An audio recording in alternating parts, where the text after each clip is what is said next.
happening, everybody? How's it going? Make sure that we are live and looking good. All right, it seems to be working.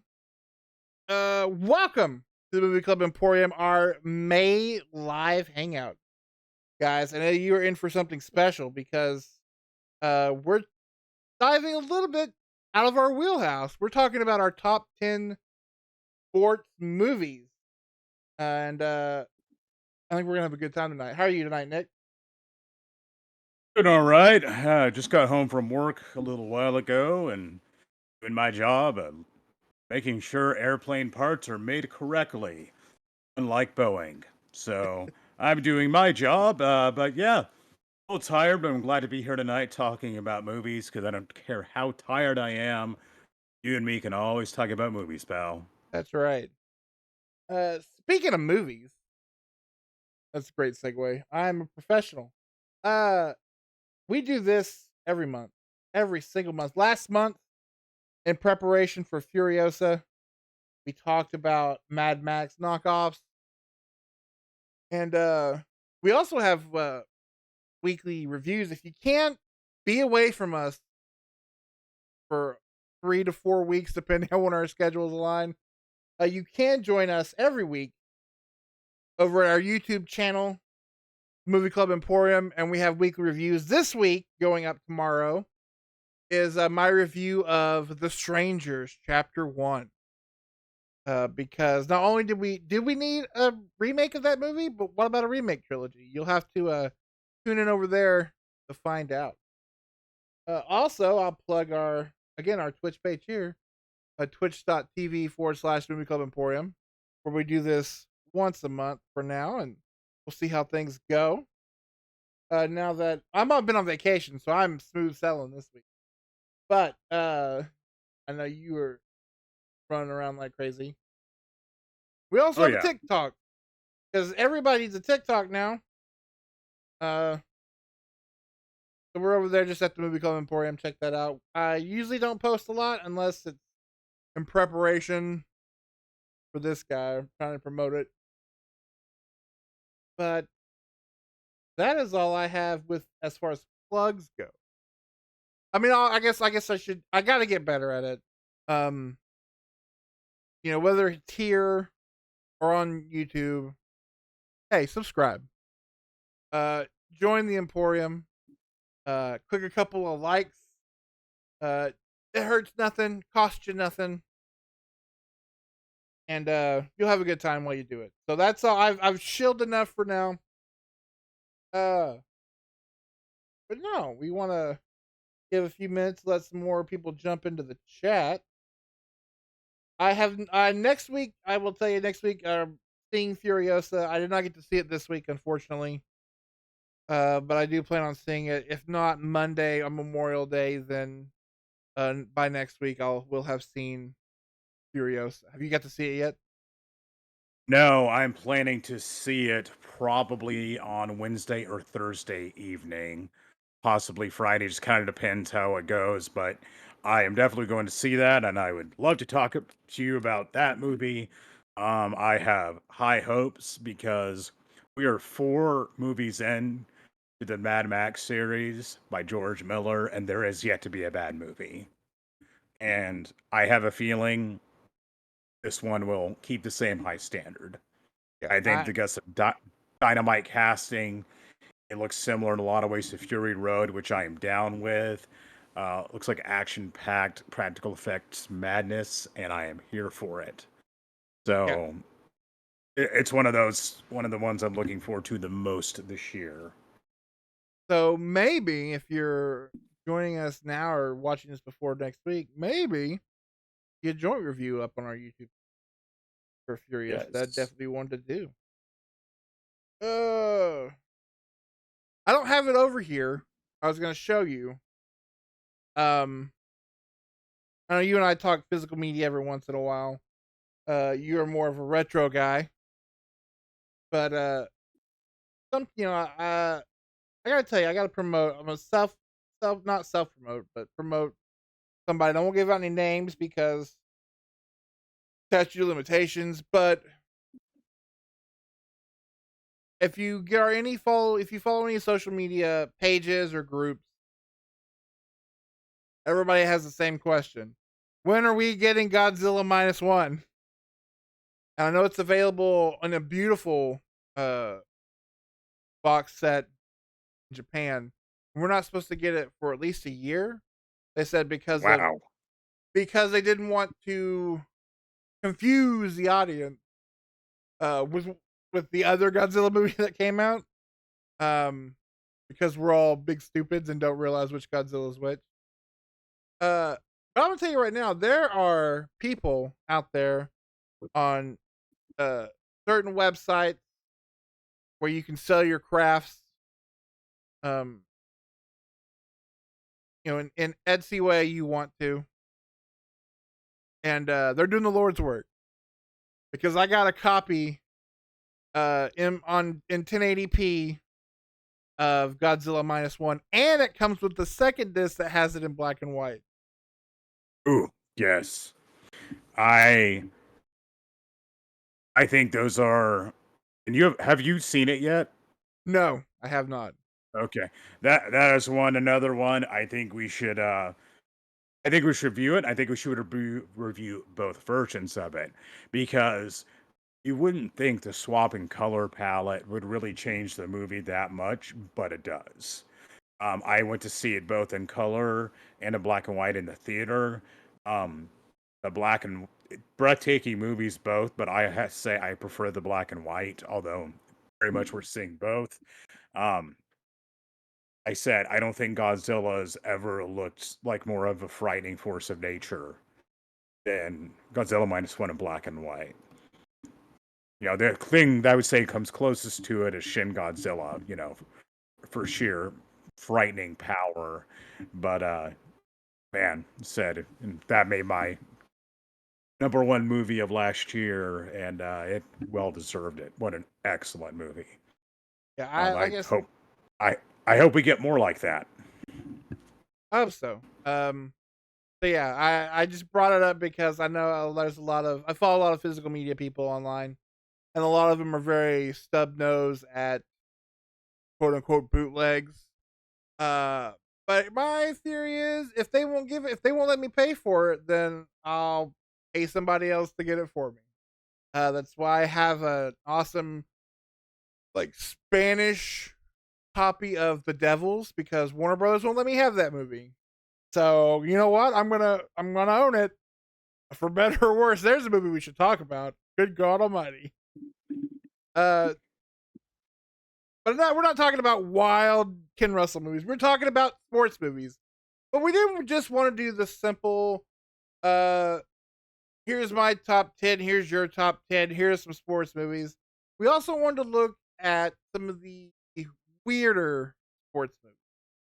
And well, I should preface with this uh one sport in particular uh will not really be represented on our list because basically we're saving it for another show of some kind, and that is the uh Kumite fighting tournament movies. So your kickboxers, your Lionheart, your blood sports, all that good stuff, with like exceptions for like actual MMA professional sports. One I really almost put on my list until we decided to take it off. One called Heat Seeker. I don't know if you've ever seen it. It's free on YouTube. Go watch it. It Uh, reminds me a lot of a movie we'll talk about later. But we also want to talk about some weird sports movies. We thought, what better place to start than uh, a Sylvester Stallone movie? Because there are a lot of Sylvester Stallone sports movies you can talk about. But we didn't pick any of those. We were going to talk about his 1987 movie, Over the Top.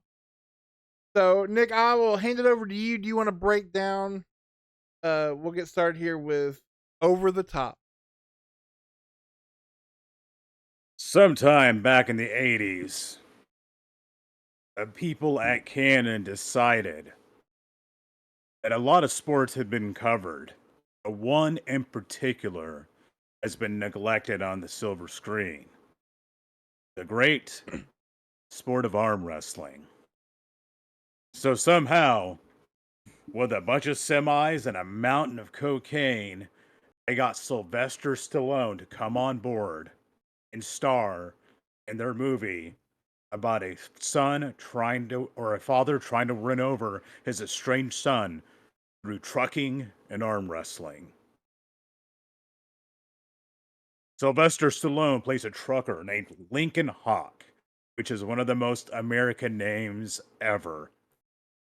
Almost as American as another movie we'll talk about later. He has, due to reasons that are never really explained, he's become estranged from his 12-year-old son for most of his son's life. But his son's mother is in tough condition physically. She's in the hospital. So Lincoln Hawk decides to pick up his son from military academy and drive cross country in his semi so they could spend some time together on the way to Lincoln Hawk seeing his estranged wife and taking his son back to see his mother. Along the way, Lincoln Hawk's son's grandfather, I'm going to say Lincoln Hawk a lot, father in law, played by the great Robert Loggia, doesn't approve, and he sends various goons after them, try to sabotage him and get his grandson back. You know, you'll notice something I mentioned thus far has to do with arm wrestling. Lincoln Hawk is also a very well renowned arm wrestler from the Federation of Independent Truckers, which apparently is its own league. I don't know. Again, not very well explained. So Lincoln Hawk and his son arm wrestle their way across the United States. And it culminates in a very wild, hillbilly filled arm wrestling tournament in Las Vegas. Yeah, they threw a lot of. They decided to do an arm wrestling movie, but have a father son drama. It's like the center of the movie, which was a choice. I will say that. Uh, yeah, father son arm wrestling and a lot of trucks. Oh yeah, one of the prices for renting the arm wrestling tournament, it's a big old semi. So to say that arm wrestling and semis come up a lot in the movie, it's an understatement. Okay, so I gotta tell you the most amazing thing. Like this movie starts immediately. I watched it on like that Canon like 10 pack. That includes the beautiful Electric Boogaloo documentary. The Canon logo is a warm bath for me. Like we don't do like letterbox reviews. If we did, if it's a Canon movie, we're automatically at 2 stars. Like before the movie even starts. The wildest thing besides the amount of cocaine that fueled this movie was that the Warner Brothers logo starts this thing. And I was like, Warner Brothers, and then the Canon logo pops up. And then the music starts, and it's this weird, like it's Sammy Hagar. Is it Sammy Hagar?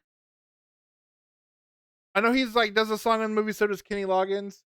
But this opening theme music, uh, that shows like him driving and washing his truck.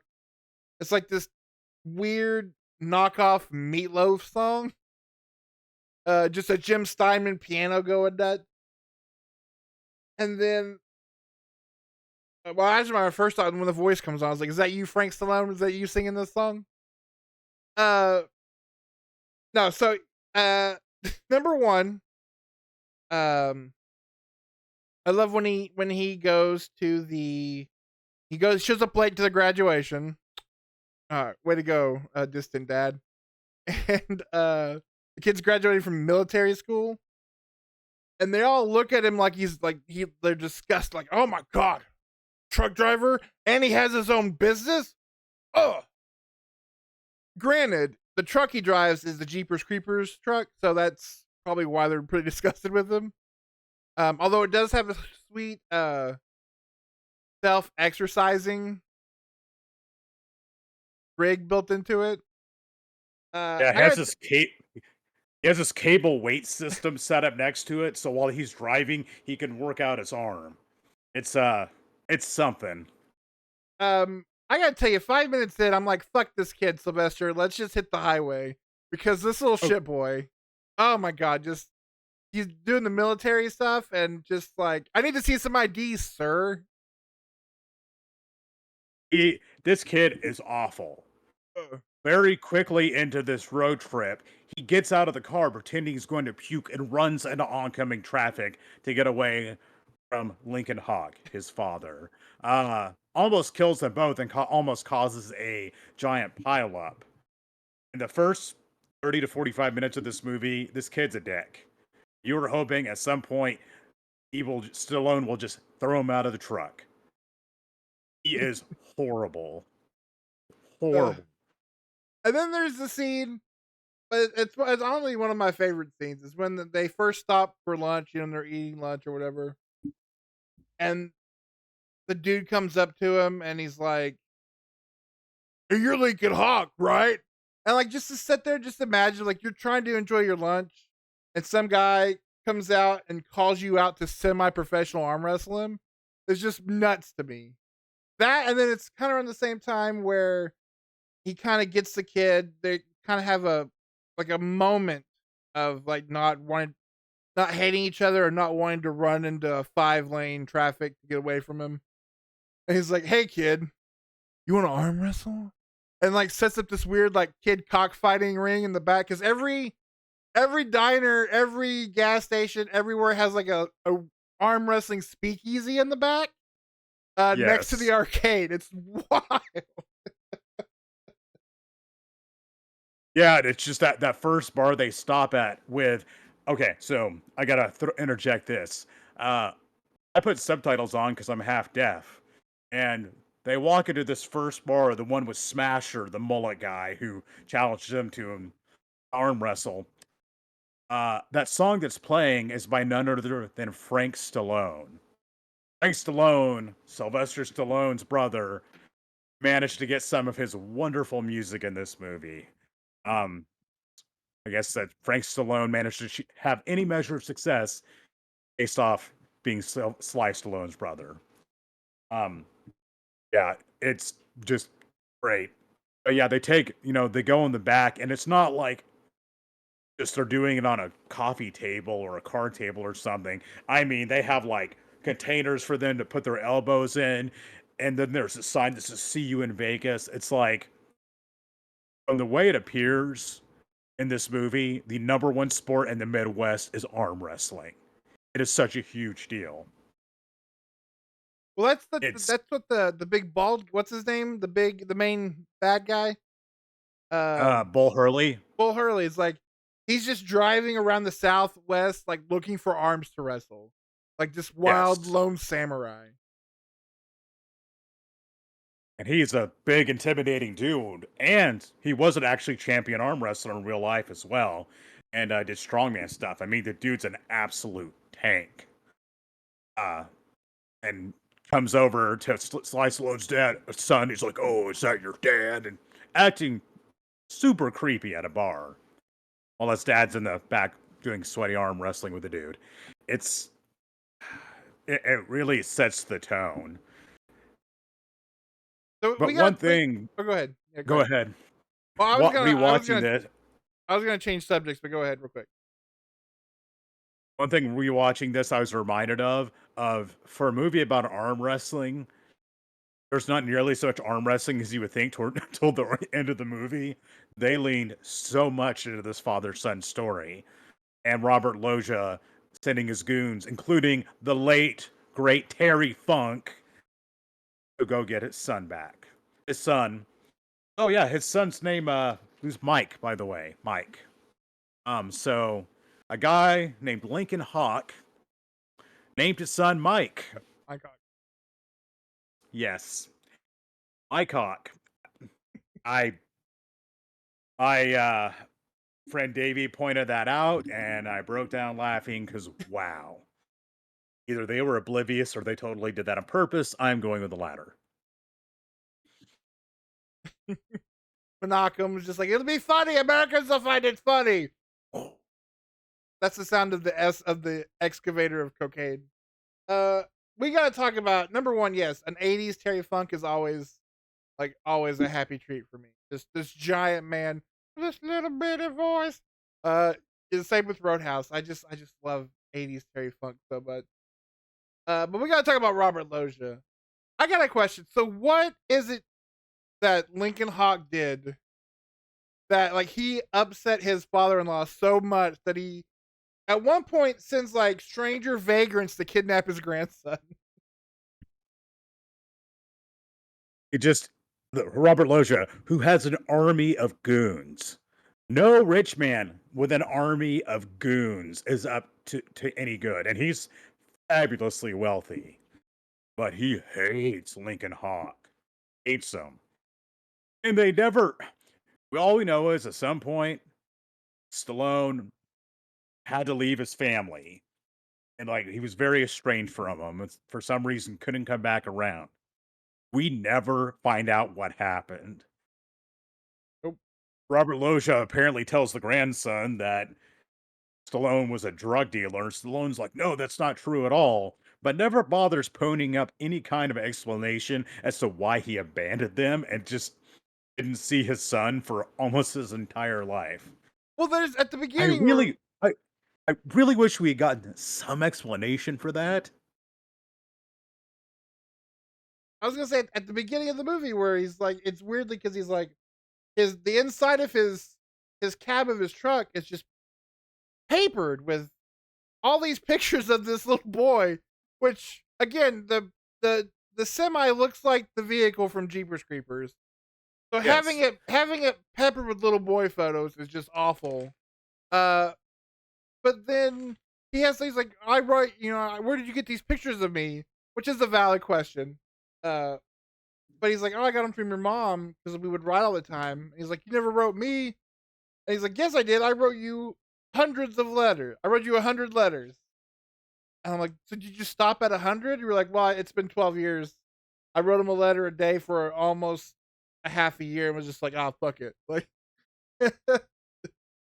I don't know it's why he just stops at 100 letters. and his wife, Stallone's wife, who apparently he's still actually married to, and still on very friendly terms with, never like checked in with their son and like, hey, did you get the letters your dad are sending? Nothing. Because of course Robert Loggia's intercepting him to make Lincoln Hawk look like an absolute scumbag. And well, I don't think good old Mr. Hawk needs a whole lot of help with that because of how he's handled things, but it's okay. He's going to make it up uh, with his terrible son through love and trucking and arm wrestling. Um, oh, can we talk for a second about Stallone's uh, outfits in this movie? He has a bunch of different shades of denim shirts and suspenders. He has never found anything denim that he did not want to wear, including there's a funeral in the movie and he shows up in his funeral denim, which is a black denim shirt. Yes, funeral denim. And Love it. these truck stop suspenders he wears are absolutely crazy. They are terrible. And we gotta talk about the hat. You gotta talk about the hat. Switch. Yes. So when Stallone is going in arm wrestle, he's going up to the table. He takes his trucking hat and turns it around. As he later explains, it's like flipping a switch. Then, in the middle of the dramatic arm wrestling match, he shifts his grip and goes over the top. That's like, so he's got his hat and his signature hand move, which one of the arm wrestlers is like, he can't do that. You know, Anyway, there's there's a lot of drama. Like, let's be honest. What are we watching this movie for? We're watching it for arm wrestling, which at the end of the movie we finally get. And I must say, it does the arm wrestling tournament does not disappoint. it doesn't. But here's my biggest complaint with this movie: is this is a canon picture. This is the same movie or the same studio that gave me a movie where Chuck Norris shoots Richard Lynch in the dick with bazooka. We're doing arm wrestling. I want bones breaking. I want that scene from The Fly just snap, and you get none of that. No, they were really trying to make it's like they wanted to make this arm wrestling drama a family pick too. Like something everybody would go see Sunday after church to make them feel the warm fuzzies. And it is a it makes for a bizarre combination. It really does.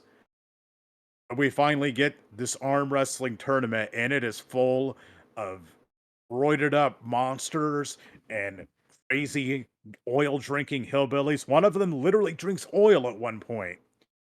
And just it's the exact kind of cross section of guys you would expect at an arm wrestling tournament. Because it turns out a lot of those guys were actually pro arm wrestlers. And they looked the part. But one thing that is very, very noticeable in this arm wrestling tournament is Stallone is absolutely tiny compared to every last one of them.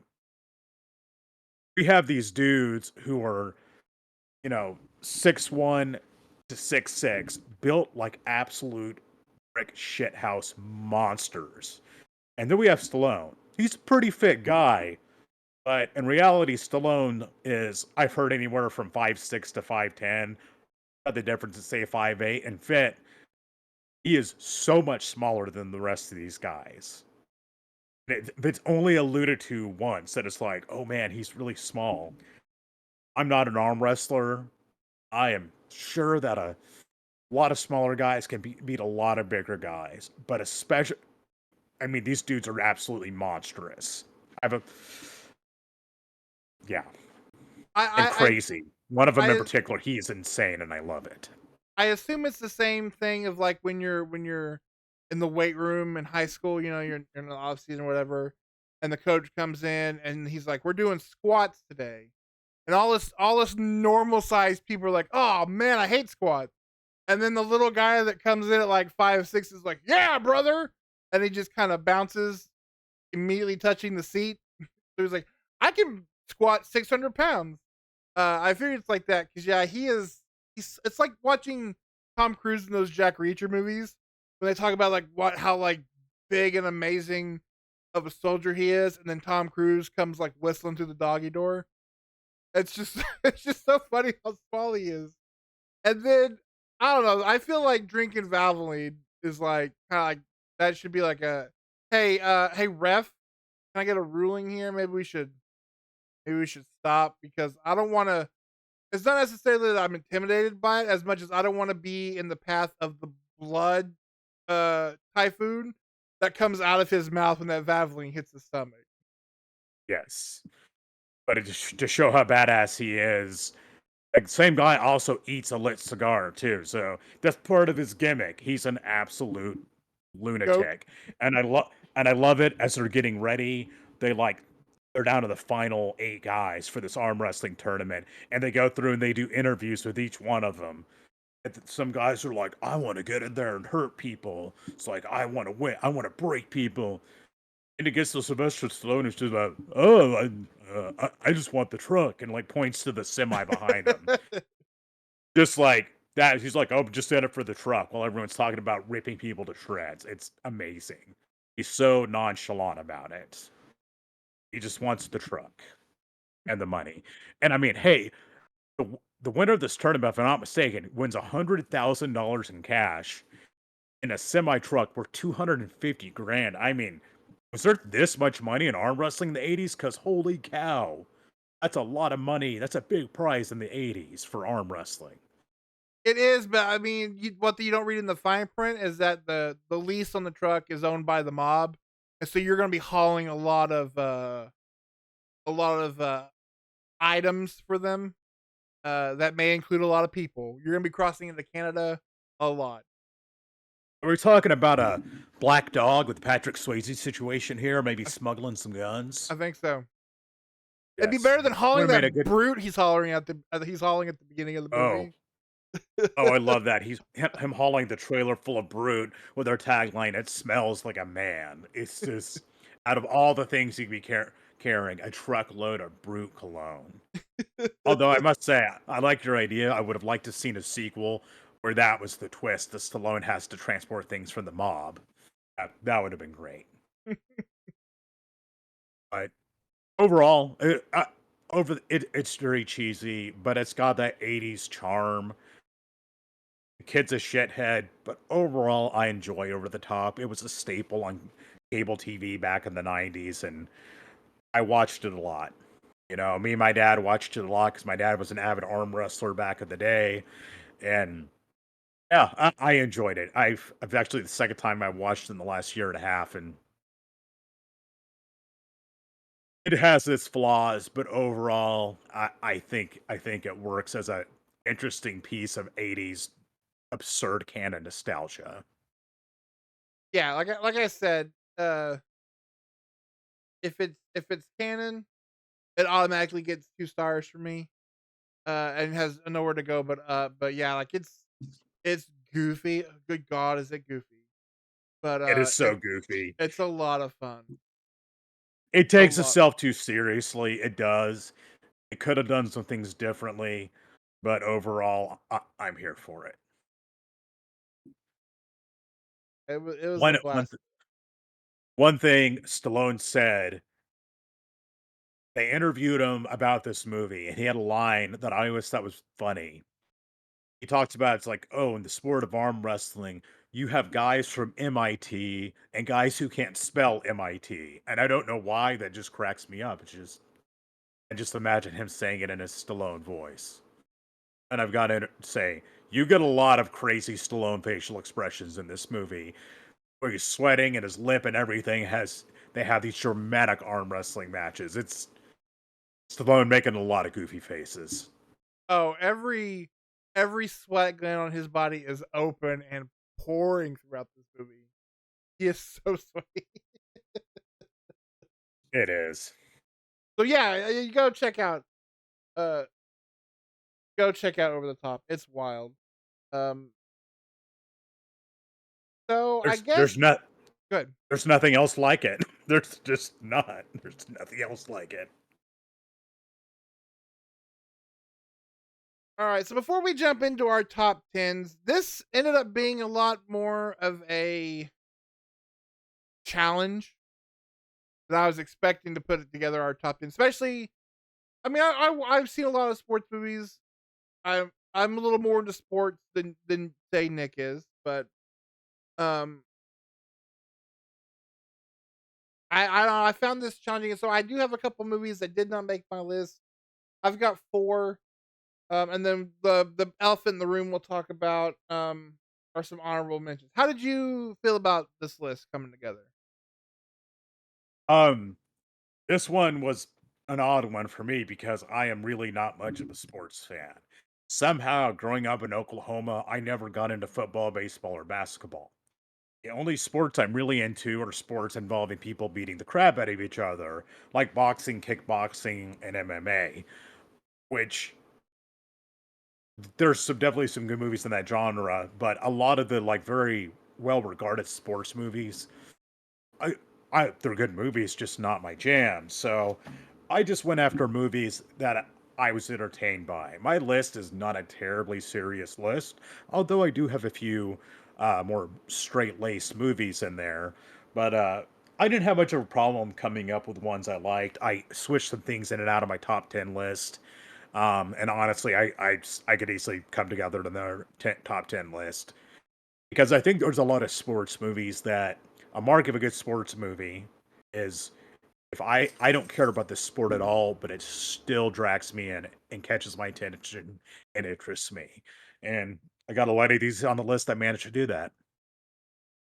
So one thing that Nick and I were talking about earlier, and we'll go ahead and address it here, is um nowhere on this list are you going to find uh any of the Rocky movies. And now when I said that, I know Nick messaged me like, "Do you not like the Rocky movies?" I was like, "No, I love the Rocky movies. But there are six of them bad boys. Not even if you don't count Creed. Um, and honestly, you could just like take those movies and rank them as its own episode.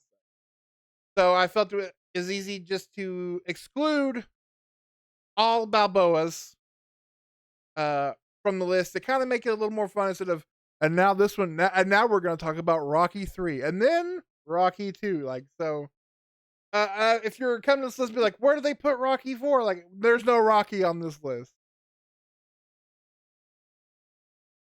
Yeah, I grapple with it a lot as to how I would rank them, and that's we talked and just figured we'll just like leave them off. We love the Rocky movies. There are multiple Rocky movies that would make my top 10, but we figured this way would keep things a little more interesting. They're some of the best boxing movies ever, and they're entertaining, and they're the movies that made Stallone. And they rank all the way from, I mean, masterpiece filmmaking to absurd, ridiculous American propaganda. And again, I'm here for it.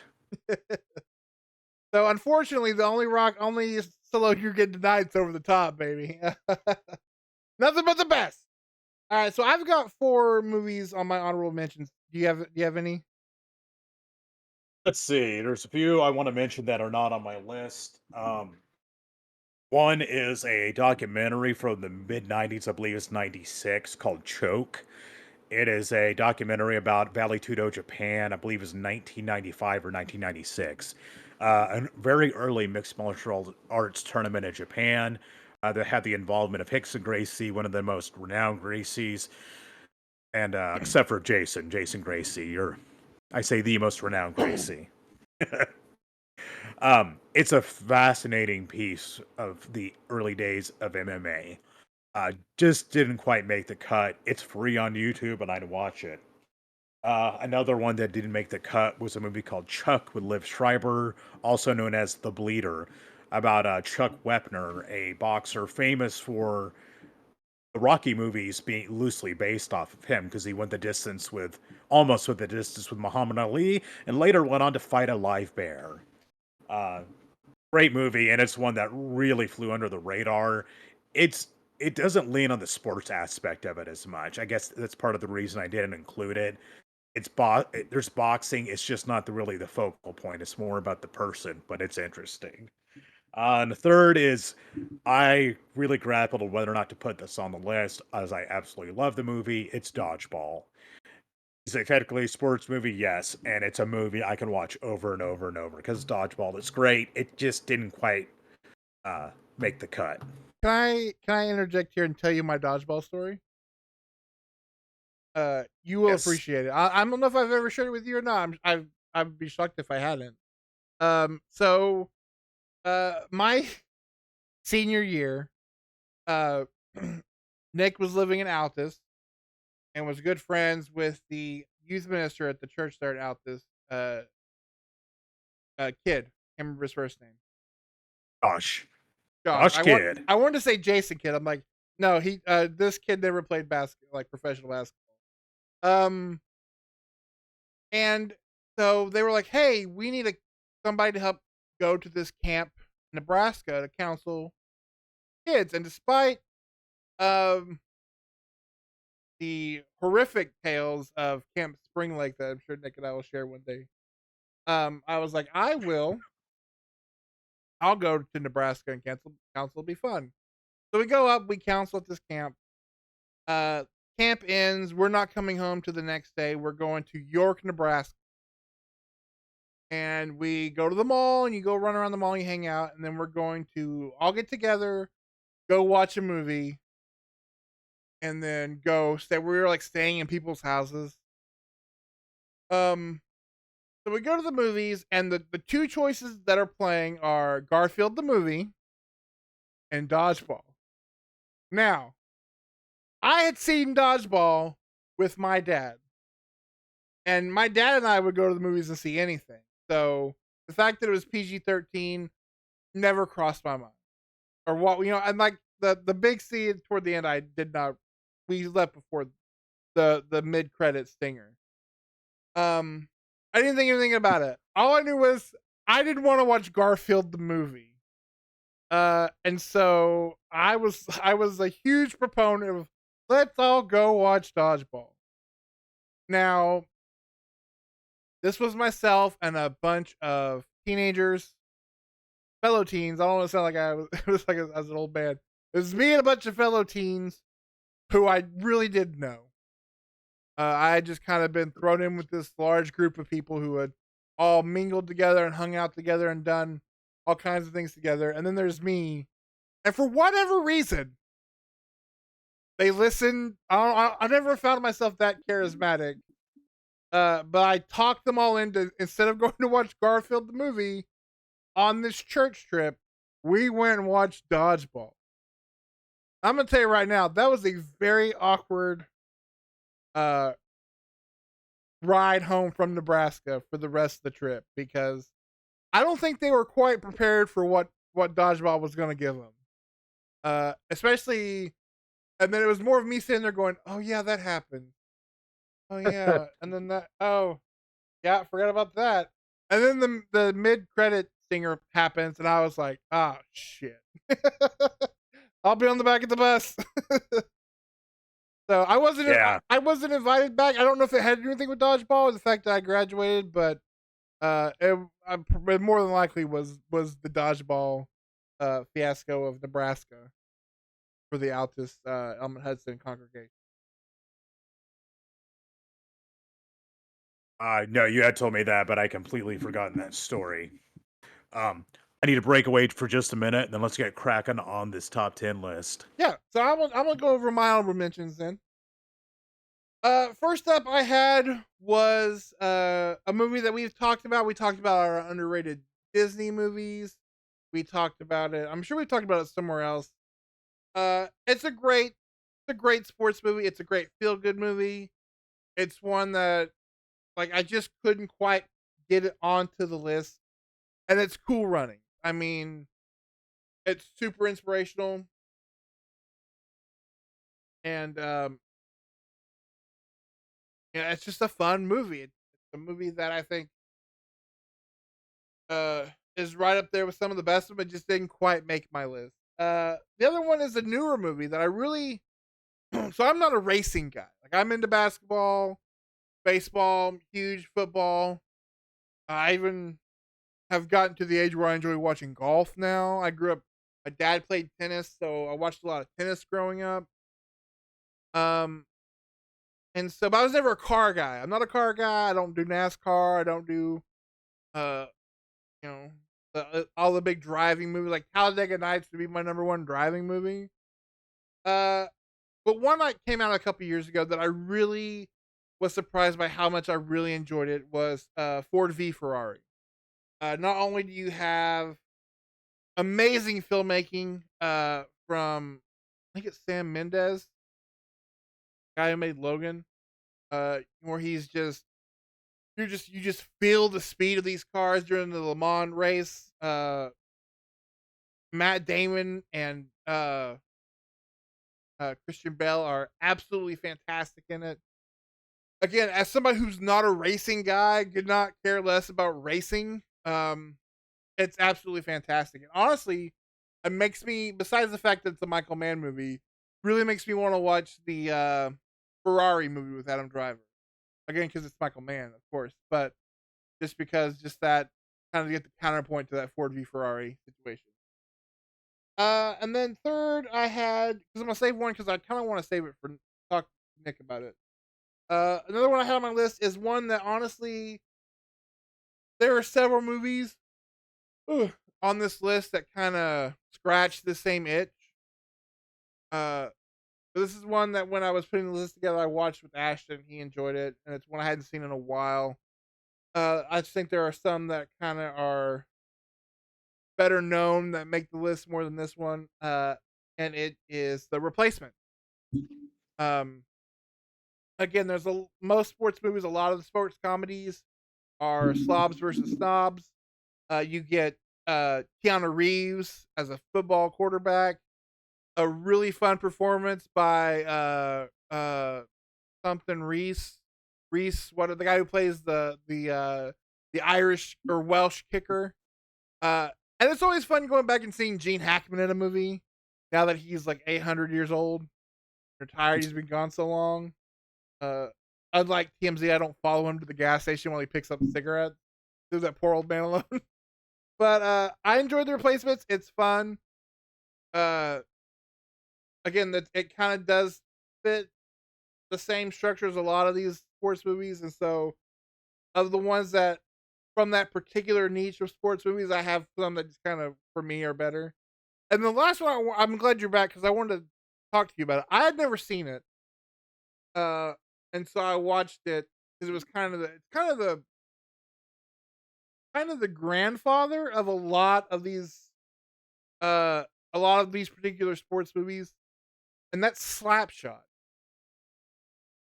I don't know if you'd ever seen it. It Slapshot? yeah, No, I have not. it's wild because it's a movie that I mean it is it's slobs versus snobs. It's this hockey team and they suck and they're gonna be disbanded at the end of the year, and so the coach slash player played by Paul Newman um like makes up the tells this reporter anonymous source to say the team's being sold to try to get them, you know, more get them more, and then they begin to play like they want to be sold so they have a great season, go to the championship.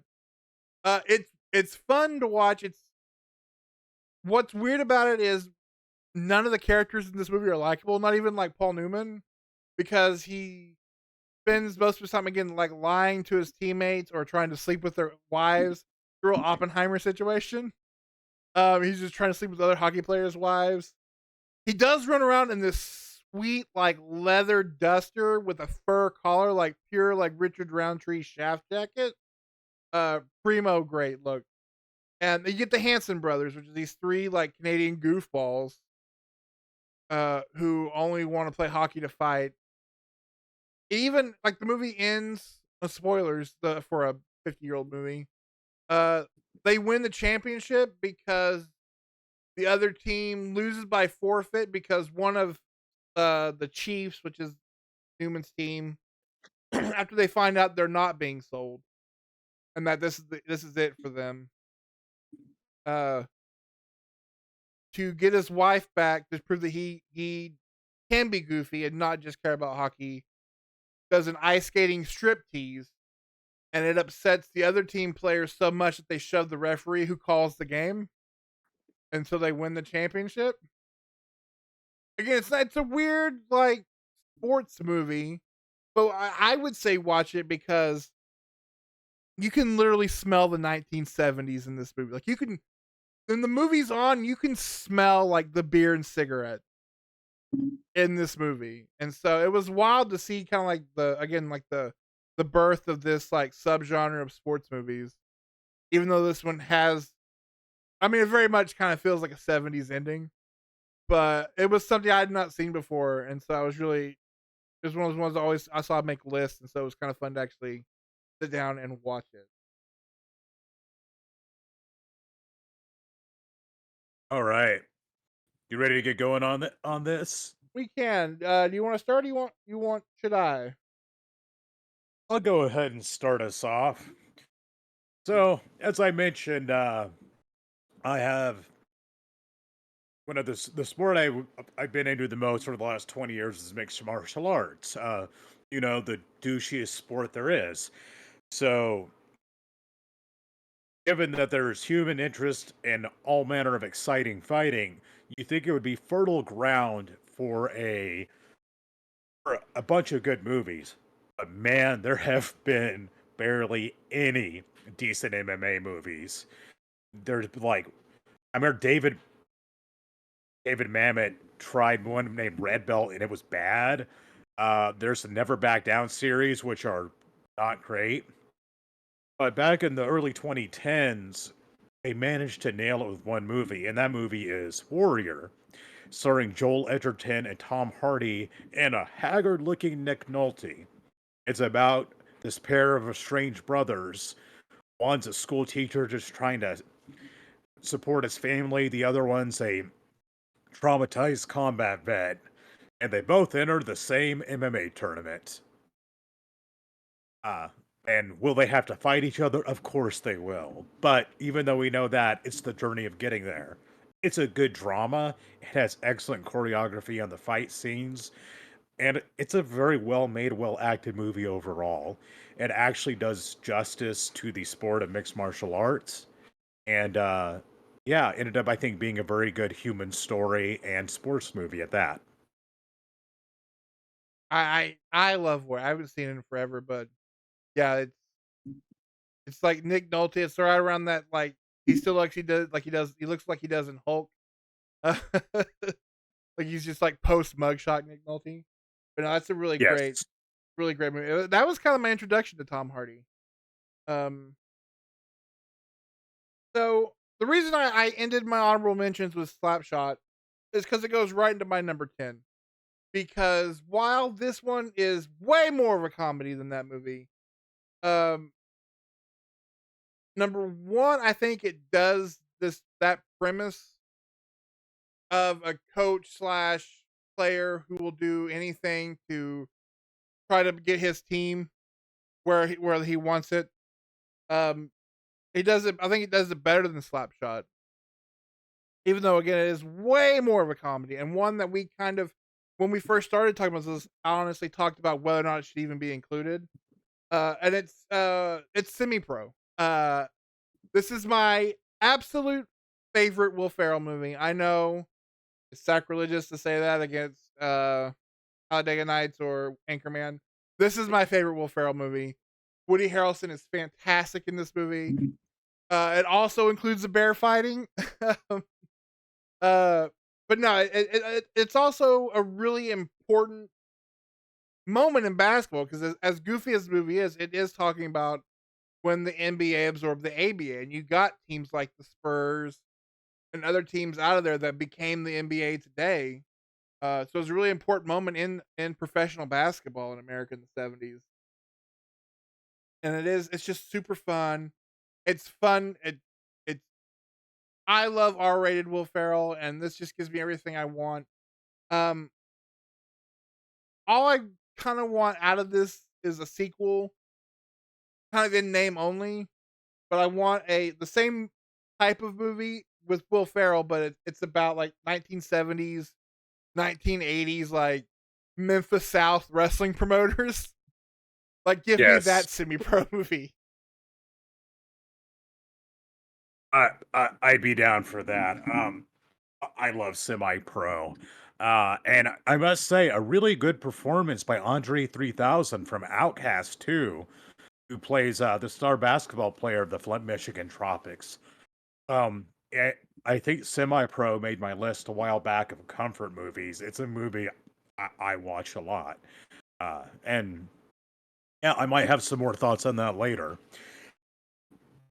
For now, I'm going to move on to another comedy because I'll warn you, I think at least half the movies on my list are sports comedies. It's a movie that, upon its release in the mid 90s, it didn't get great reviews. Uh, Aside from, oddly enough, Roger Ebert, who named it one of his top 10 favorite movies of the year. It's goofy, it's crass, it's full of incredibly trashy characters, but it never fails to make me laugh, and it really catches you off guard of how far it goes sometimes, and that's Kingpin.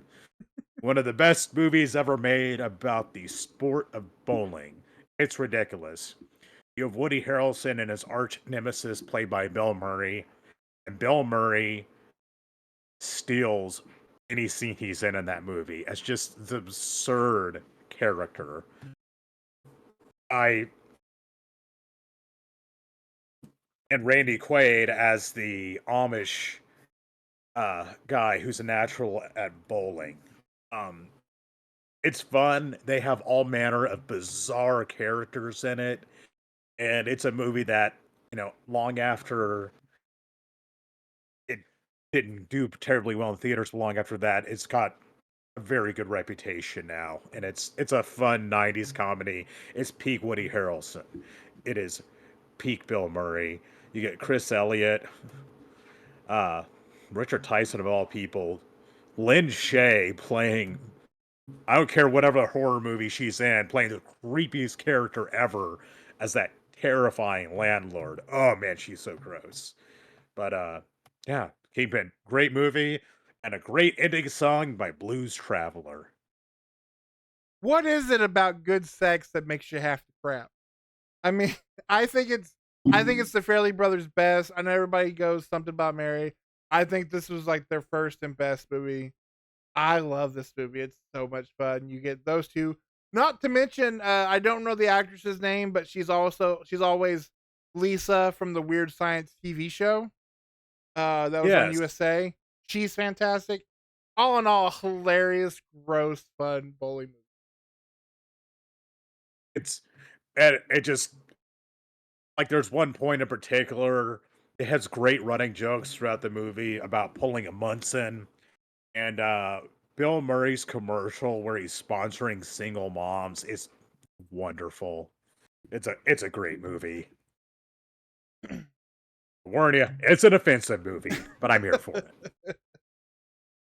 So my number 9 is a movie that um was one I watched a lot.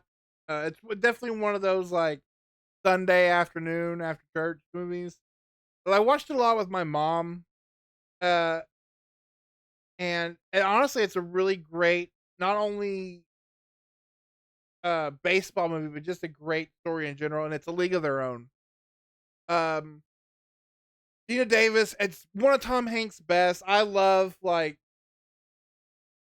80s, early 90s Tom Hanks. Like just like at his screaming and like his like insta rage. I love it. Uh, a movie that gives you peak 90s Gina Davis, Madonna, and Lori Petty. Hachi Machi.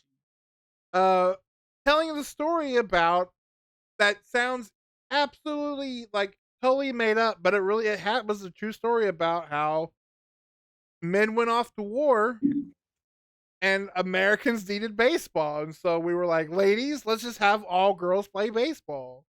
And uh, Gina Davis is this woman who has to kind of toe the line of I want to be taken seriously as a baseball player, but I got to get butts in seats. It's a fun movie. It's a really fun comedy. You even get some good Rosie O'Donnell in it. Uh, it's just a fun like sit down with your mom and watch a sports movie on a Sunday afternoon type thing. A League of Their Own is absolutely a blast. And there's moments of genuine human drama, and there's one scene in particular which is just soul crushing because in the midst you have this all American women's baseball league, but in the midst of that, World War II is going on in the background, and every once in a while, something will come through to remind you of the terrifying things going on across the ocean. Yes, an excellent movie, and another one I will expand upon that a little later myself. Switching gears here, my number 8. I'm going to have to look up the year this came out. When you think of boxing movies, of course you think of Rocky. Some people think of Raging Bull, which I think is really overrated. On any number of great boxing movies, and there have been many. The Champ is another one, but there was one that dropped in 2010 with a trio of amazing performances in it that told a true story and I think belongs on the Mount Rushmore of great boxing movies, and that's The Fighter, starring Mark Wahlberg, Christian Bale, and Amy Adams. It's about the real life story of Mickey Ward, a boxer who was pretty good but seemed to be in the downturn of his career and decided to hang it up. And it's about his journey back to being a title contender and later a champion by defeating Arturo Gatti. Uh, Mark Wahlberg plays Mickey Ward. He's trained by his brother, who is also a world-renowned boxer. His brother Dickie, but is also a tremendous crackhead who has a lot of problems. Amy Adams plays the love interest, and Is people walking around with their Boston accents, doing Boston things and fighting, and fight scenes are well done, and you really get a great sense of, Mark Wahlberg playing a boxer that he's just like, maybe I'm just not good enough to be at the top, and trying to fight his way back into getting to the point where he feels he is. Uh, Christian Bale, excellent, excellent in the movie as the brother. A guy with a lot of problems. Knowing Christian Bale, he probably did start smoking crack for the movie or something to get in that mode. I would believe it. And Amy Adams, just excellent. Great acting, great boxing, and a great true story. And they got it very true to life. Shout out to Melissa Leo, who played. I think she was nominated for an Oscar for that movie. She's the one that plays their mom, and she's fantastic. So that's That's a really right. good movie. She is. She was not nominated. I'm not sure if won, but it. Yeah, the acting's. I mean, I would say out of everything on my list, is probably the best acting. So my number 8, much like Semi Pro, is an out and out comedy that just happens to have some sports, have a particular sport in it that I think I've grown to love in my age. As you know, as a kid, you don't really enjoy watching the sport as itself, but and there are some uh movies in this particular sport, but honestly, this is the only one I not only enjoy, but I think it's the best movie, comedic movie from this actor. I think it's his best. It's Adam Sandler's Happy Gilmore. Because it is again, it's an Adam Sandler movie, but it's I think it's his best movie. You know, outside of like something like Punch Drunk Love or Uncut Gems. I think it's the best comedy. I think it's one bar none one of the best golf movies. Um, and it may have given us the greatest sports villain in Shooter McGavin. Because Christopher McDonald as Shooter McGavin is fantastic. Uh, the movie's so quotable. It's a movie that honestly kind of made America fall in love with Subway. Um, and you know, to this day, it's a movie that any sports fan or any any ESPN talking head at least once a week is going to quote this movie. And again, like as far as golf movies go, I think it's the best. Oh, sir, they say great minds think alike because Happy Gilmore is my number 7. I love Happy Gilmore.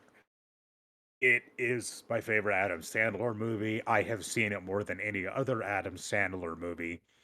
Christopher McDonald as Shooter McGavin is just the best.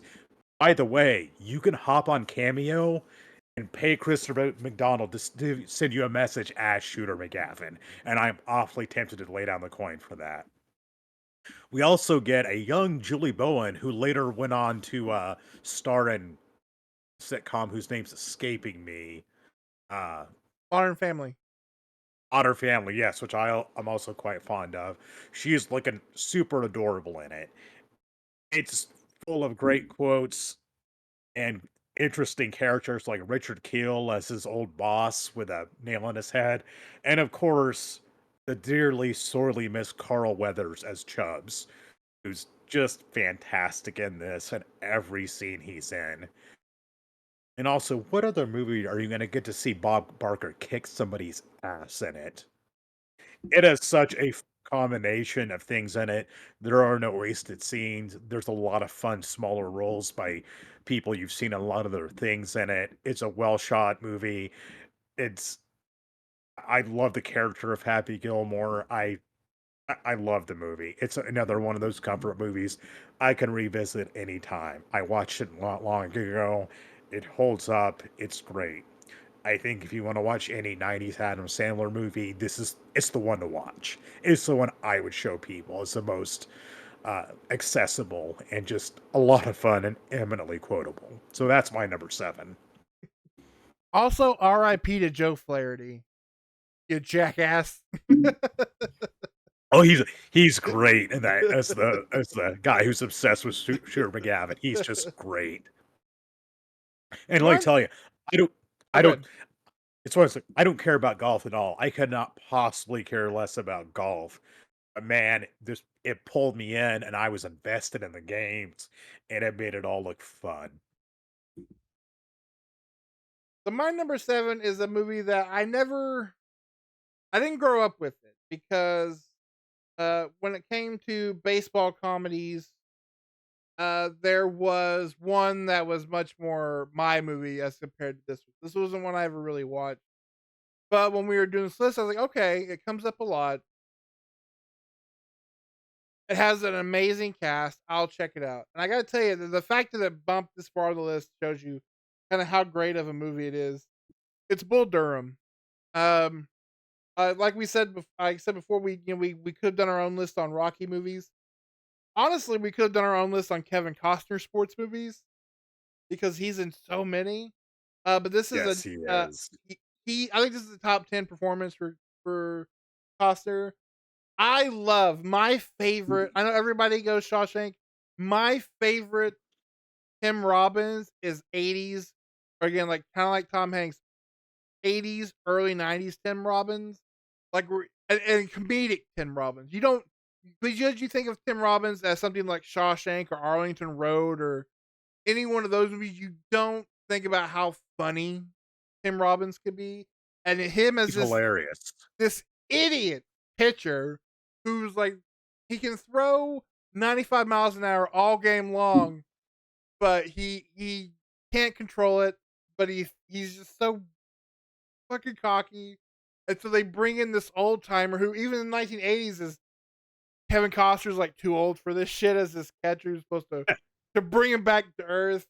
Meanwhile, you have a 1988 Susan Sarandon who apparently she loves baseball, but also she picks a player from the team and begins to sleep with them, and in turn, they have the greatest year of their career. There's also so many wild, goofy characters, but it's also kind of a rom com between Kevin Costner and Susan Sarandon because she's with Tim Robbins, but Kevin Costner isn't looking to better his game. He's her match intellectually as opposed to these idiot baseball players. You get oh, what's the actor's name? He was the reporter in A&I'm Batman. Robert Wool as the assistant coach, and he's very much like the just repeating what the regular coach says. You also have the super religious baseball player who falls in love with the woman who slept with the entire team. It's a fun baseball movie. It's a fun rom com. I was blown away by how great it was, and kind of upset that it took me this long to watch it. So if you haven't yet, and you like that kind of stuff, you should check out Bull Durham. And I remember this movie was everywhere back in the 90s. I mean, people forget how famous and huge Kevin Costner was back in the 90s, and this is one of his premium sports movies. I've never seen it. My parents were big baseball fans, but since it was more risque, there was zero chance they were gonna rent it so we could watch it. But it's one I need to give a watch just from reputation alone. And I'll take some smoking hot Susan Sarandon any day.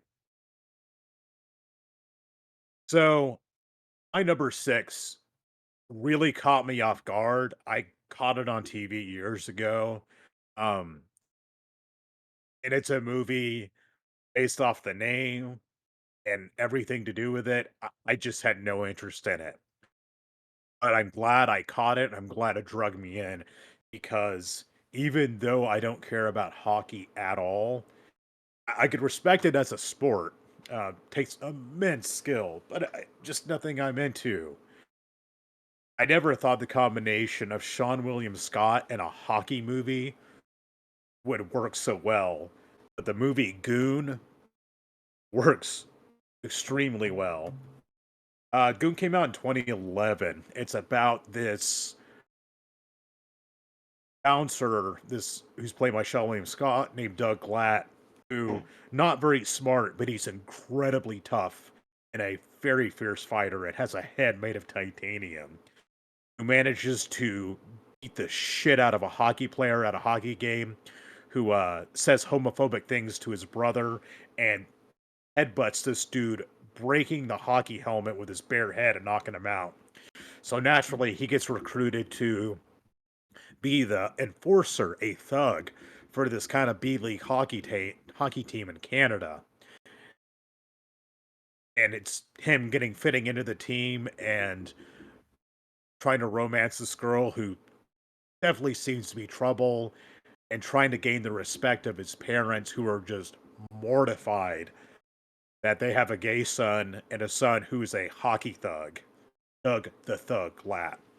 You got a great turn by Liv Schreiber as a rival enforcer, a the most notorious enforcer in the league, Ross Ray.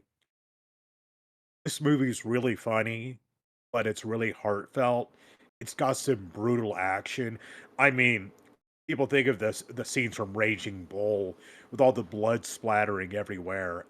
This is like that only in hockey. There is a fight at the end of the movie that is as savage as anything you will see in a movie, and it is great. Sean William Scott really makes this movie. He makes the character such a sweet, genuine person. He plays such a likable guy. You can't help but get emotionally invested in him.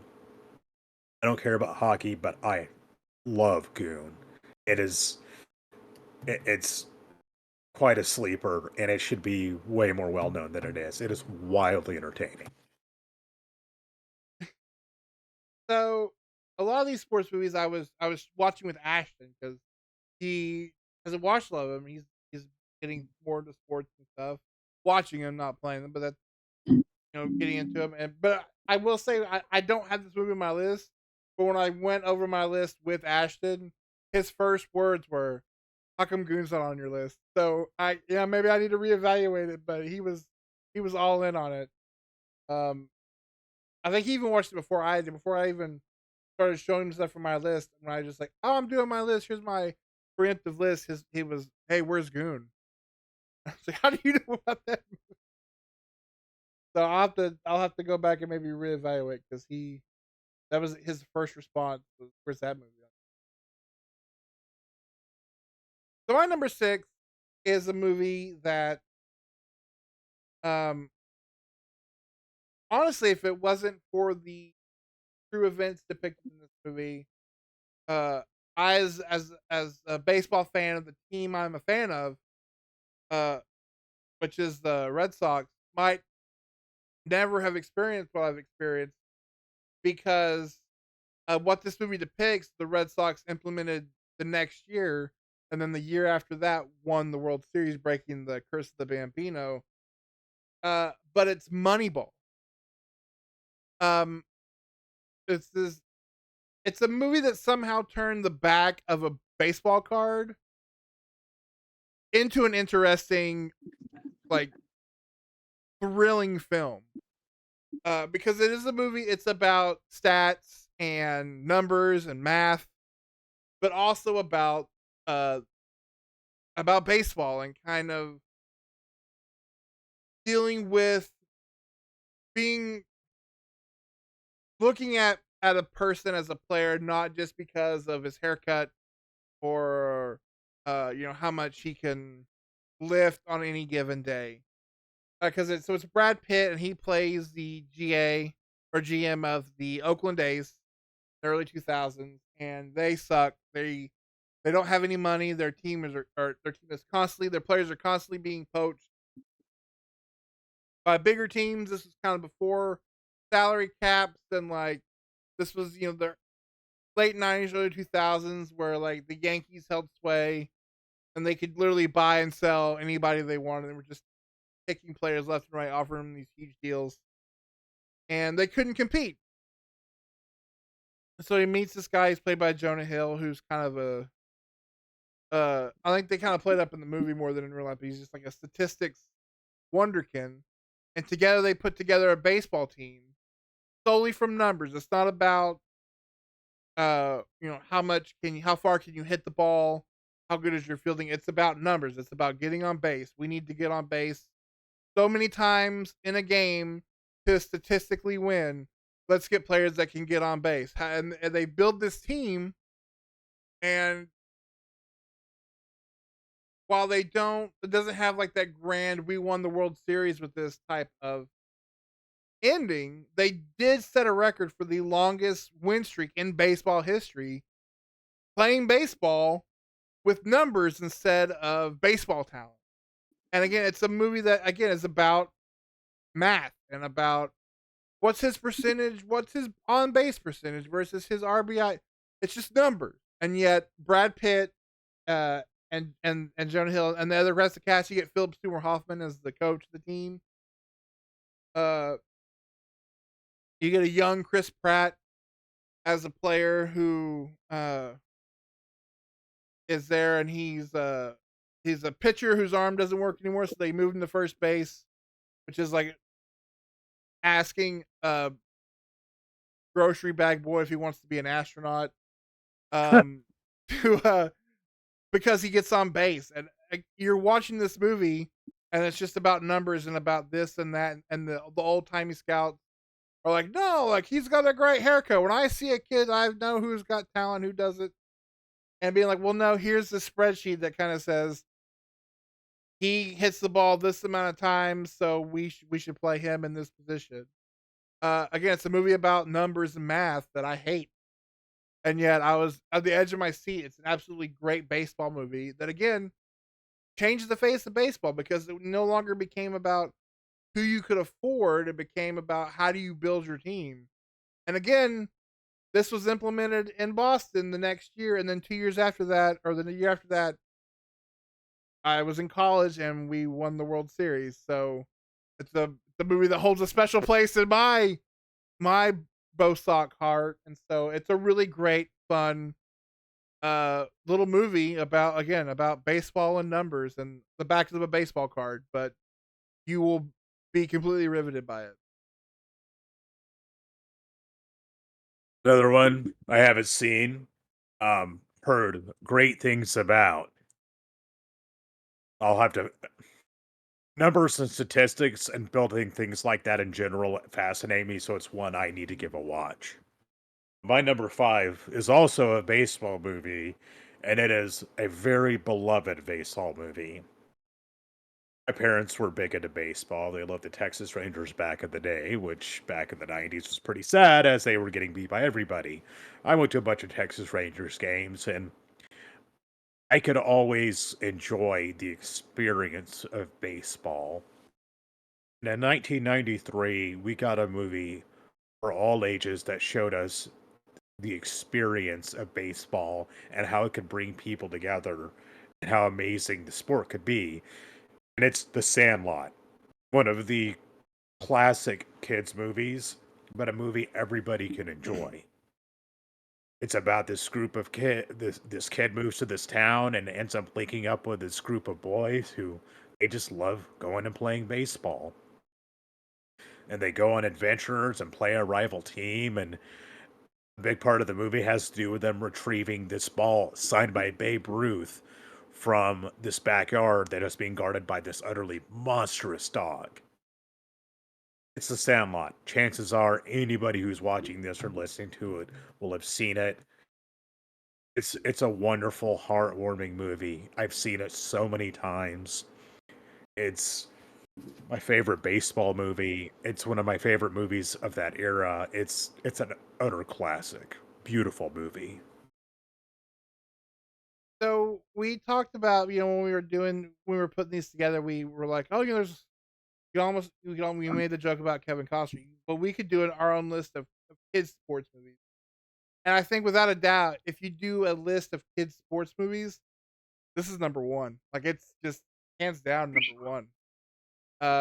Yeah, it didn't make my list.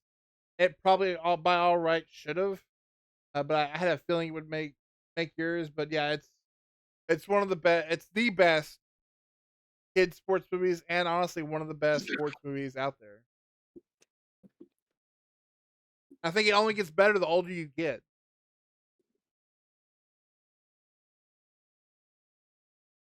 I agree. All right, so my number 5 is the movie that I don't want. Uh, I know it came up in the chat. I didn't want them to worry anymore. Because my number 5 is Varsity Blues. Um, because number one, it's only a slightly embellished portrayal of small town football life. Uh, we were a small town football team, town, and you know, our shenanigans were more in line with this than it was like Friday Night Lights. Um, having certain players in good with certain members of law enforcement, so that certain things were overlooked. We never had that stripper teacher. We also never had the football coach who was like permanently damaging kids just to win a district. But I love this movie. It's an absolute blast. Um, you have a complete like stacked young people cast: James Vanderbeek, um, Amy Smart, Paul Walker. Uh, oh, oh my God, James Caan's kid. Uh, Not con. Scott Conn. You get this villainous portrayal from John Voight. Uh, Not only that, but you also get like the best, most '90s rock soundtrack to a football movie. Uh, honestly, the minute I started talking about this movie, you all started singing the Foo Fighters. There goes my hero. It just I start automatically starts playing in your head when you think about this movie. It's so much fun. It's a great football, like fun comedy high school movie. It's an absolute blast, and it's one of my favorite football movies. I love it. I Man, when we were younger teenagers, this movie was wildly popular. I've never seen it. I am never probably going to see it. I will take your word for it. It's one of those movies of I will concede it's probably a great movie, but for me, I didn't fit in with small town football life when I was in a small town with football, so it's just like, eh, not my jam. But I'm glad you enjoyed it. And I imagine from the reputation it holds, it is as good as people say. I mean, you do enjoy the Foo Fighters song though, right?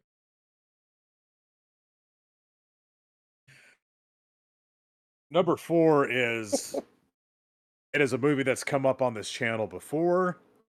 Uh it came up on our list of Disney movies and ranked pretty high on my list. It's an unusual tale. Yep. Of a Jamaican bobsled team and their quest for glory in the Toronto Olympics.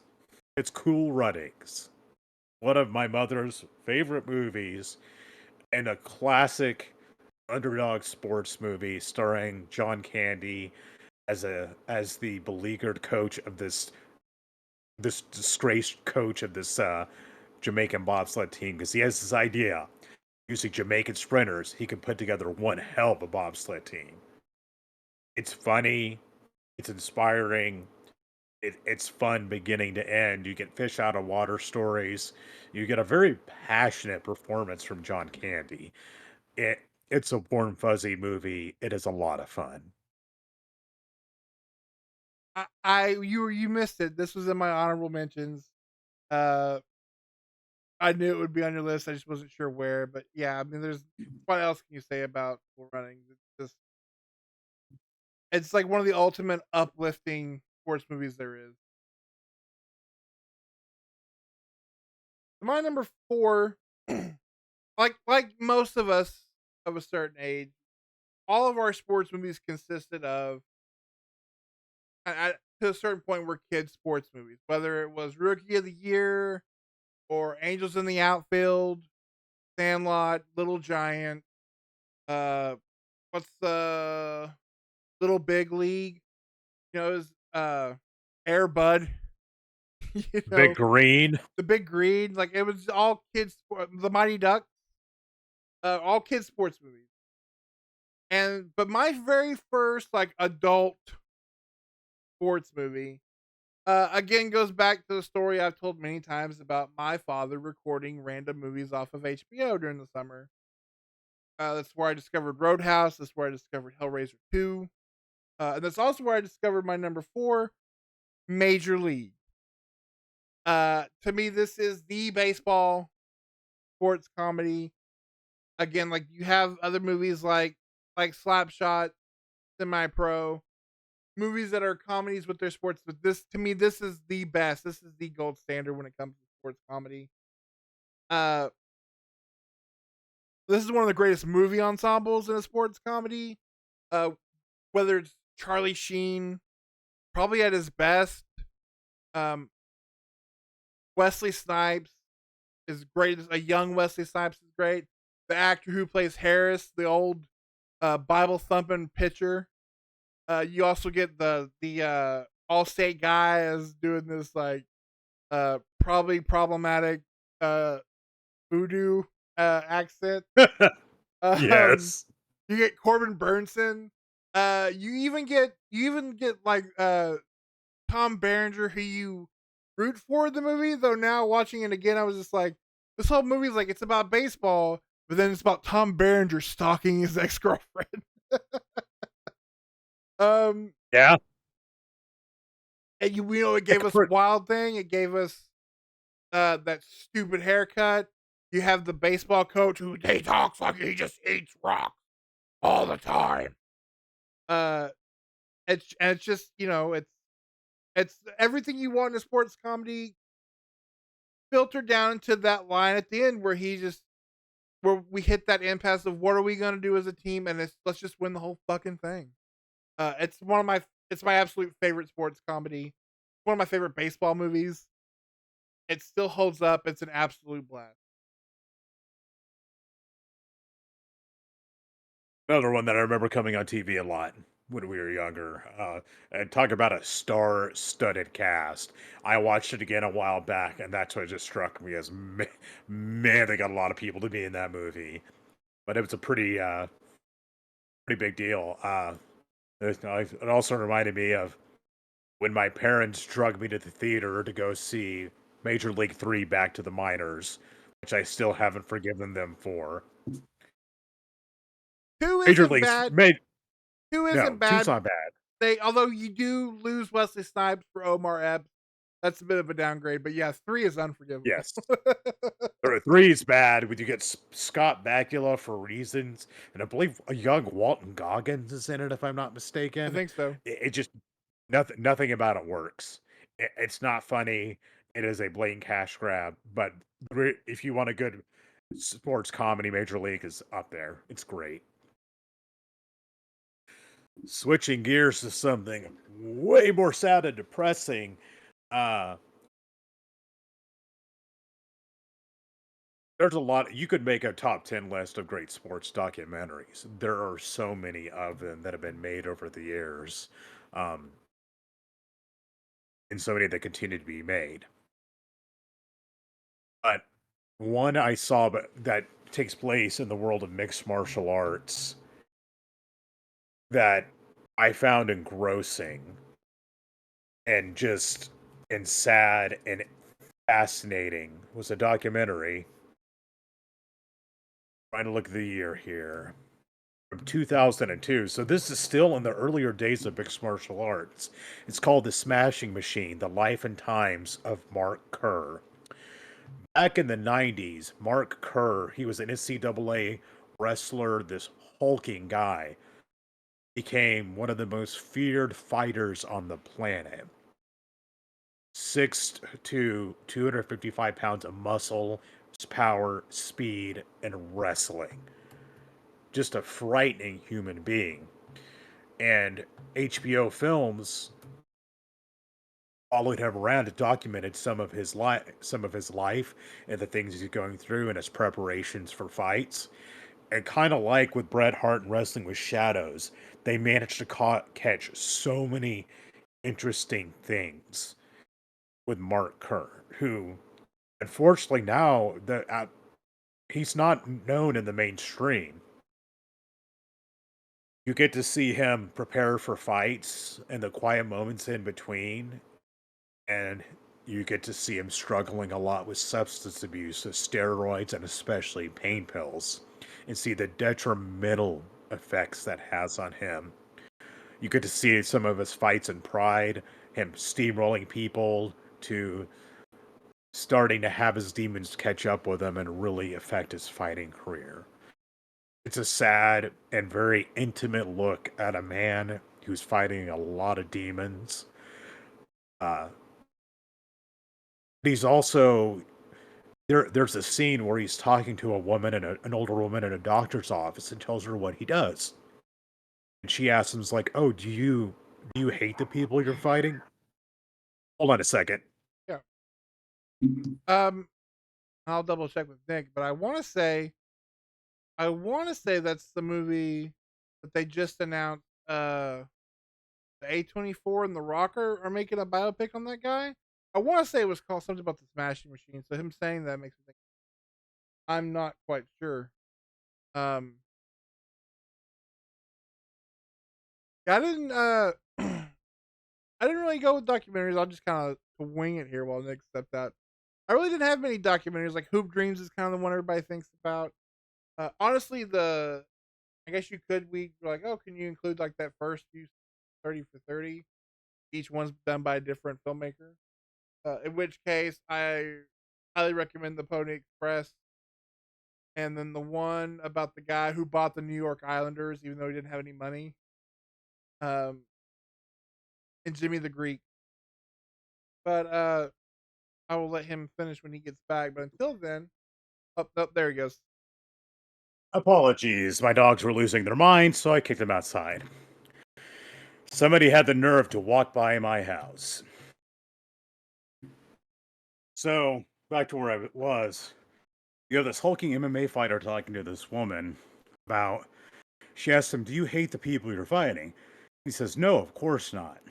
And he explains that there's no malice in what he does, it's just part of what he does as a fighter. Um, this was MMA wasn't quite in the mainstream yet at this point. It's a very well done documentary.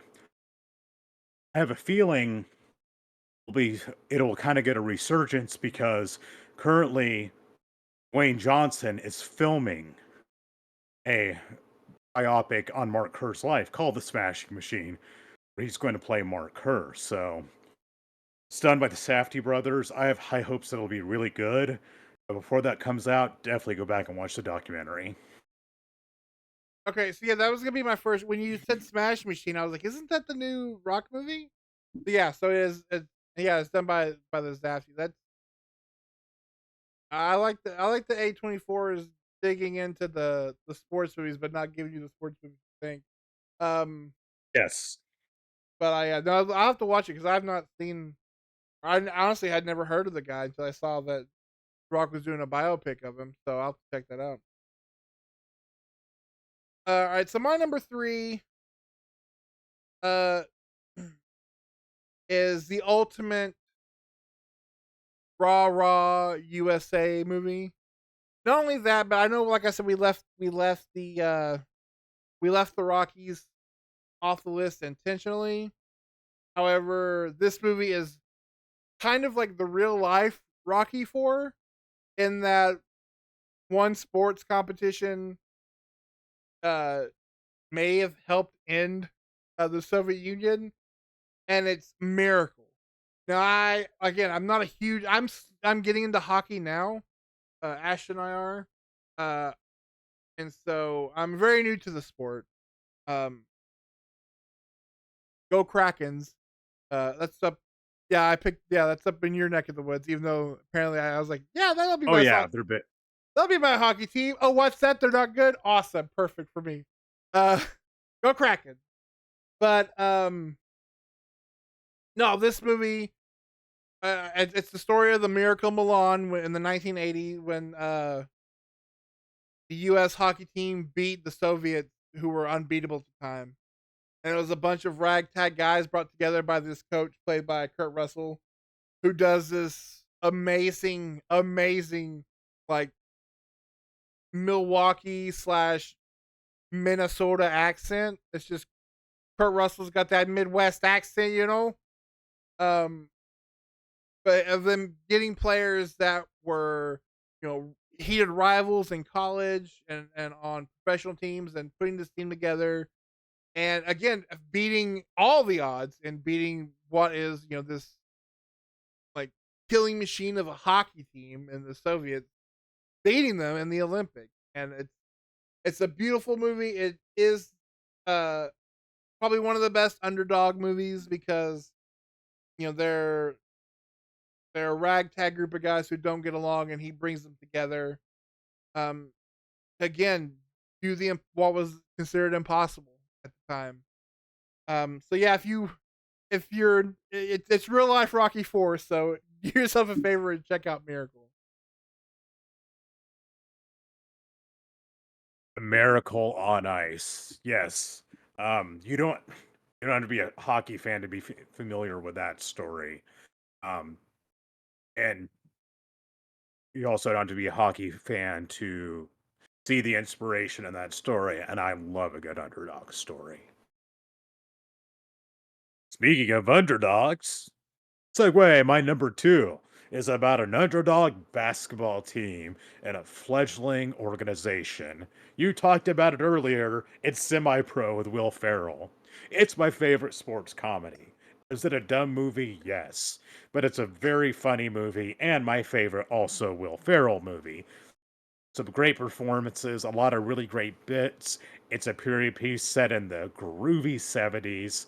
Uh, and I love that it shines a light on. There used to be more sports leagues than there are now. There was a different football league in the 80s. You had the American Basketball Association that was around in the 60s and 70s.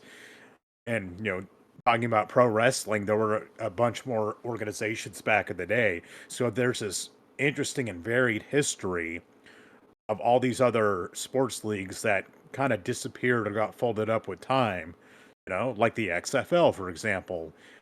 And I I I like that it showed this kind of fun chapter, heavily fictionalized chapter from the American Basketball Association. It's funny, and I find myself singing the song "Love Me Sexy" by Will Ferrell by Jackie Moon sometimes. It just it's a lot of fun, but you still get invested in these basketball players too. It's semi-pro's great. At least once a week, I sing "Get the Funk Out of My Face." Uh, and yeah, it's just it's so much fun. It's such a great movie. I kind of want to watch it now I after love you get done. the scene where Jackie Moon he's gonna wrestle a bear is just wonderful. And you get bunch of get a bunch of people in the cast you've seen in a bunch of other things. And they did such a great job with the costumes and the sets and whatnot. They really nailed the 70s. So my number two, and I'll explain more when I get to my number one. Honestly, if you'd asked me 10 years ago, this my number two would have been hands down my number one. I think it is probably one of the greatest sports movies ever. Uh, in a certain subgenre of these sports movies that deals with a lot of heavy topics outside of the sport, uh, dealing with equality and things like that. I think this is the one that is the best of those movies. Uh, it's to me the greatest football movie of all time. It's Remember the Titans. Um, again, like I said, could arguably be the best football movie. Uh, it's a perfect blend of that serious, very serious drama that was going on in American politics, mixed with amazing football stuff. You have an amazing cast of characters. You get, there's a very young, um, oh, Brian Hurst, Opie from Sons of Anarchy. You Yes. have Ethan Suplee and the the guy from Scrubs. Uh, this is one of Denzel's best, and really the one who sells this movie for me more than anybody is Will Patton as the assistant coach. It's just again, it's just a fantastic. If you want to watch the best of what these sports movies can be, this is it. It's only overshadowed by one more movie for me, but I think Remember the Titans is on that Mount Rushmore of all time sports. I That's one I watched back in high school, and it really is an excellent movie, bolstered by a dynamite cast. And you're right, Will Patton. That's a guy who doesn't get enough credit for just how talented he is, and it is a damn shame. My number one is a movie you have already mentioned, and I had to do some soul searching to think of what movie for me was my favorite sports movie. A movie that could entertain me, that could inspire me, that could make me laugh, and I think tells a interesting story of a lesser known chapter in sports history, and it's A League of Their Own. A lot of movies could have vied for number one if we included the Rocky movies. One of them might have hit number one, but A League of Their Own is just such a well done sports movie. It was the perfect combination of the right actors at the right time, with Tom Hanks and Gina Davis taking the lead, with Lori Petty playing the younger sister Kit, Madonna, who I think does a stellar job, and Rosie O'Donnell. Everybody came together to make this very endearing movie about some women trying to make something of themselves and do something more and compete at a time where it really wasn't considered to be a woman's role. Um, I find it to be inspiring. I think the women in it are amazing.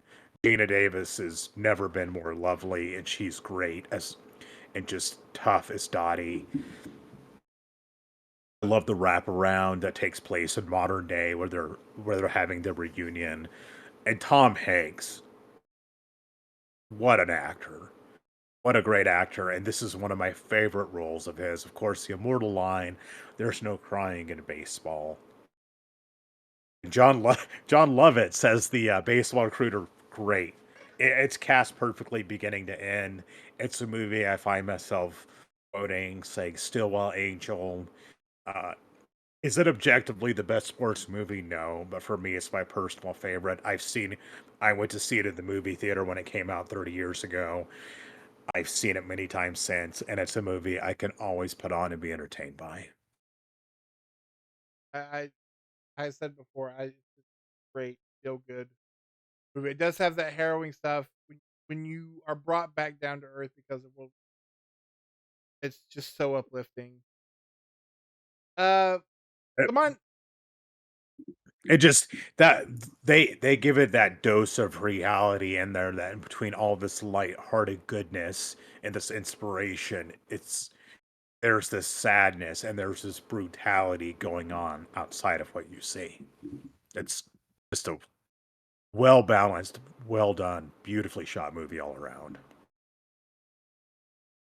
so again, great minds because my number one is a baseball movie. Um, and again, like I said, 10 years ago, for sure, 20 years ago. Well, probably 20 years ago, my answer probably would have been Major League. It would have been like Major League, Remember the Titans, Varsity Blues. Um, 10 years ago, it would have been Remember the Titans, and then so on and so on. As I get older, I relate to this movie so much more. Uh, I think it's this film director's best non-genre movie. I think it is the actor who's in it. I think it is his best, one of his best performances, if not his best. Um, it's For the Love of the Game. Sam Raimi directed the hell out of this movie, and when I say that, don't think Sam Raimi doing a baseball movie like this. Um, Again, Kevin Costner, who is the unsung king of sports movies, especially baseball movies. I know most people go with Field of Dreams. This has always been I thought a great Kevin Costner role, but again, the older I get, the more this movie resonates because he's just an old gunslinger. He's pitching in this game. He is told that, "Hey, I'm the team's being sold. The new owners don't want you. So after this game, you're pretty much done." Which leads him to go out to the mound, and internally, he's looking at his past. He's looking at all the choices he made, the relationships he's let go, particularly with um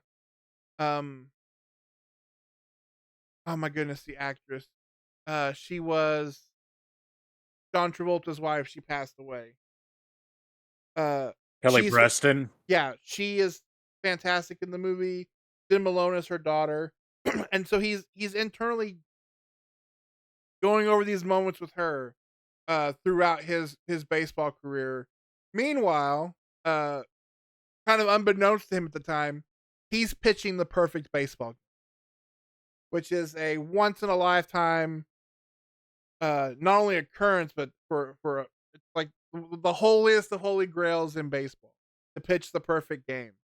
Um, and so you have him dealing with not only again in his mind with this relationship with this woman throughout his career in baseball, as he's inner monologuing to himself, talking to each batter as they come up based on their interactions with each other throughout their careers. One of them, they're playing the Yankees in Yankee Stadium. One of the players is an old teammate, so he's thinking about all the times they had together.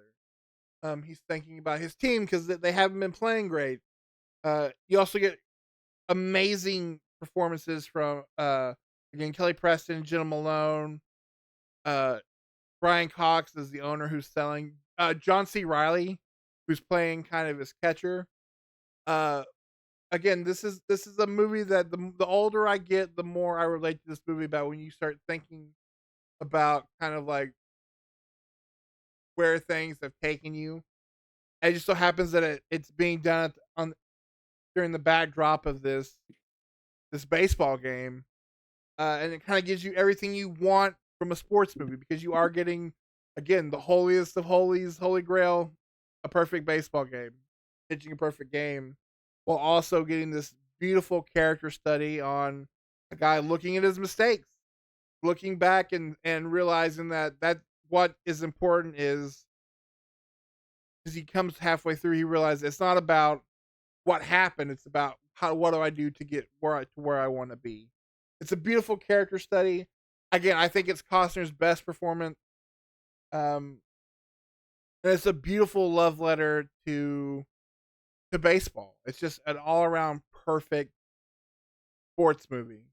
Um, and within the as I get older, I think it just becomes more and more poignant. And it's a movie that I absolutely adore. Another one of the Kevin Costner sports staples, and I have seen it, and it's a fantastic movie. Um, I think Kevin Costner, he doesn't have a ton of range, but he's got to find the right role. But if he can find the right role, he really can nail it. And this is one of those cases where he does. We just sports movies and westerns seem to be a natural fit for him.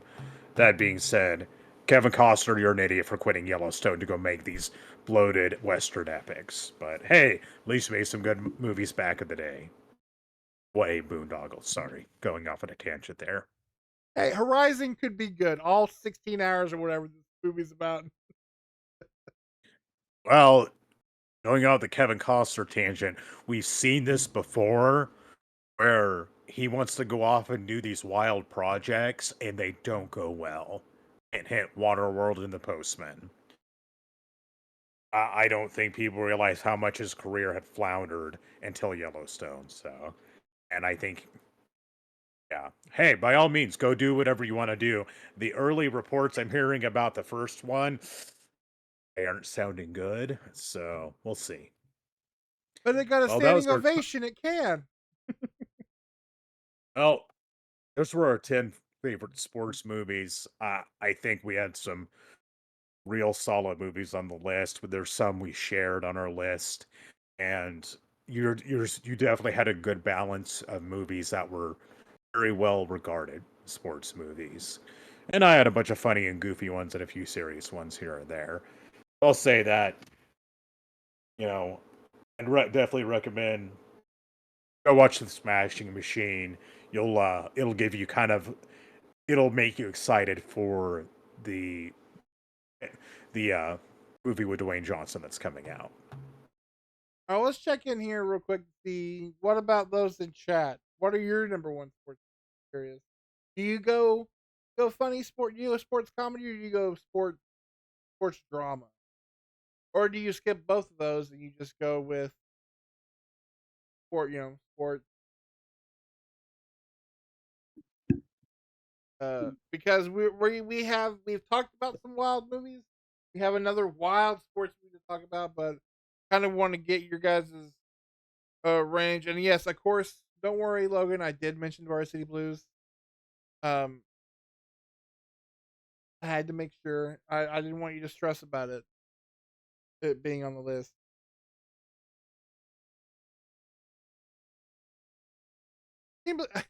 I do appreciate you totally. I'm assuming you. I'm assuming it was you blowing off my question about the Foo Fighters.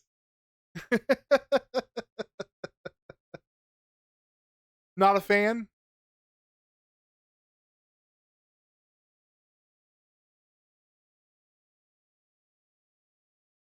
No. What? I Sorry, I miss. oh, I said I did. I don't know if it was on purpose, but it was absolutely hilarious. You blowing up my question earlier about the Foo Fighters song, but do you not like the Foo Fighters? And then you just sat there quietly and stoically. It's like, oh, It's a long day at work, and it's may have been something I missed because I'm half deaf. So I already said something about the Foo Fighters, but yeah. well, earlier when we were talking about Varsity Blues, I know you said had no interest in watching it. I said, but did you at least appreciate the song "There Goes My Hero" by the Oh Foo my Fighters? god, I I remember a certain you and that song. You you going upstairs, leaving the room, putting that song on, and you marching in to "There Goes My Hero." And if you remember that, I certainly do. Yeah. Uh, well, your reaction to it during the countdown was perfect because you just looked straight at the camera and went, "My number four is." I was like, "Oh no, Nick hates the Foo Fighters." No, I do not hate the Foo Fighters.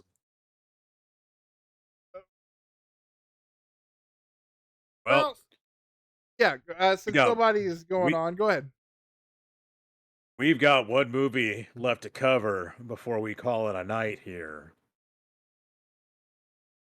An amazing movie from depending your source, either it's from 1989 or 1991. Judging from the movie, I would say 89, definitely the 80s.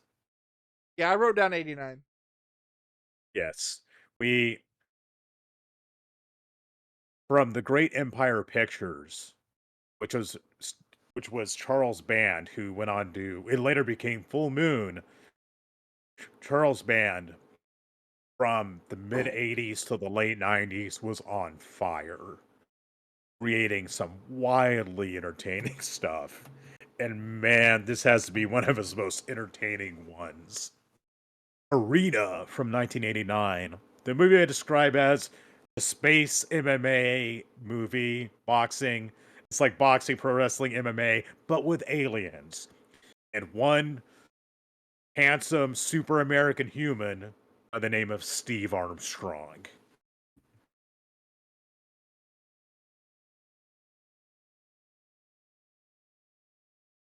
So, you want to go over the cover the plot or Yeah, yeah. So, in the future, on this amazing looking model, I must say, is the arena where everybody gets together and watches these gladiatorial fights. A literal gleep glop kumite happens uh, seemingly every day, and it's run by the commissioner who's never there, and so like kind of the main boss slash main villain is this like weird mob boss who looks like Count Chocula.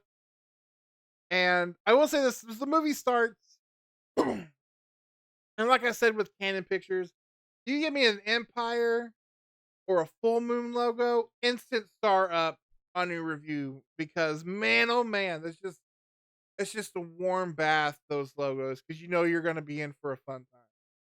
And then that Richard band music hits, and in this one, you just like, what song is he knocking off in this one? Weirdly enough, if you listen to this theme song, it's a weird like uplifty knockoff version of the Nightmare on Elm Street theme. It has like those weird off chord notes in it. Go back and listen to it, and then listen to the Nightmare on Elm Street. But yeah, so I go- oh no, I no, I did not catch that. So it's like the boom boom boom boom boom.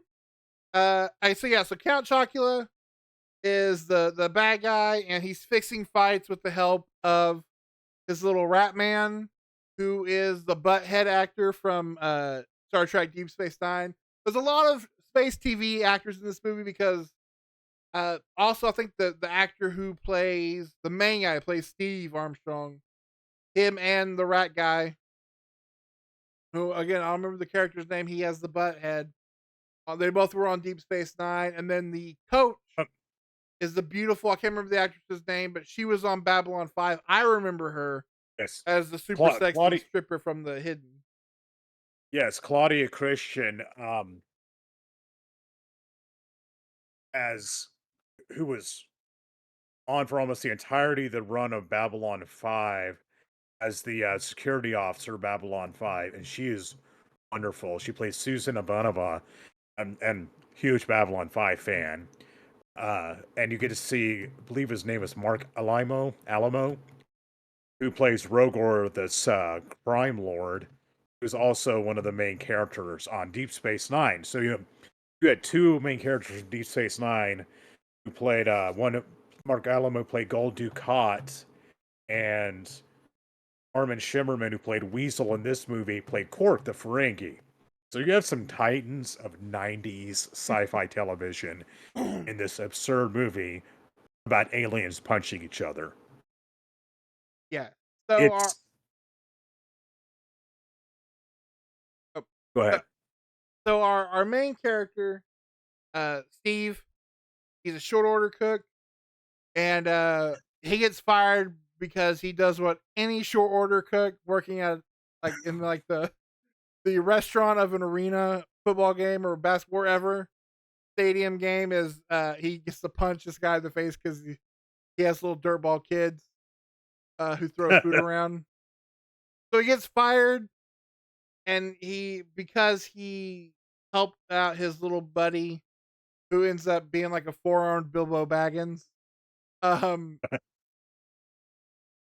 they end up owing money to the crime boss, and so he has to become a fighter. And there hasn't been a human fighting champion in 50 years. Uh, and so he has to fight. Uh, eventually, try to fight the champion, who is this weird, like half bull, half cyborg, who looks a lot like suspiciously a lot like if you remember all of the Teenage Mutant Ninja Turtle action figures, the villain Ground Chuck. Google it, you won't be upset. Um, just Google Ground Chuck TMNT. Because it's this robot, and that's the thing. This movie, you know, because it's an Empire movie, because it's a Charlie Band production, you know, two things. This movie was dirt cheap, but it looked fantastic. Whether it's the model work, whether it's the alien costumes, not so much again Count Chocula, but like the outfits of the fighters, whether it's the weird like grasshopper thing he has to fight or the bull champion, the weird like giant mouth salamander he fights in practice. The rat makeup, all the makeup is fantastic. Uh this movie does have a lot of stereotypes of the fighter. He doesn't want to fight. He just wants to go home, but he has to fight. Wins a few matches. Gets super cocky. Uh, a huge turn of events. The super sexy, distracting woman is a distraction. Uh, she's also uh, she's Rose McGowan and Ready to Rumble. To our fighter. Uh, and it is just kind of this build up to him fighting. They do this cool thing I like where they're because you are fighting um aliens and different species are fighting to make it even. They have like an advantage disadvantage, and it depends on what color you fight under. Because they're shined with red and blue light. So if you're under the blue light, you have a disadvantage. You are weakened, make you equal with the guy under the red light. Which is just something that is there strictly to be used against our Oh. hero in the final Well, fight. I will say though, it actually makes sense because of it giving somebody an advantage due to the massive size disparity between the fighters, trying to make it more. I mean, the size still comes into the equation, but it'll take their strength down somewhat because, like the guy they call him a sloth, the grasshopper-looking gigantic dude who's easily 9 feet tall and 15 feet long. So they weaken him up a little bit. And and of course, yeah, it's going to be used against him later in the movie. But I thought that was a pretty imaginative solution. As you think of us soft, squishy humans fighting armored cyborgs and gigantic monsters, we're at a bit of a disadvantage. If you get a gander at some of these creatures, yeah, it's no wonder there hasn't been a human champion in 50 years. Not the last human champion who's still hanging out at the space station for reasons. Name is Marcus Diablo, and just fantastic name. I Um, will say the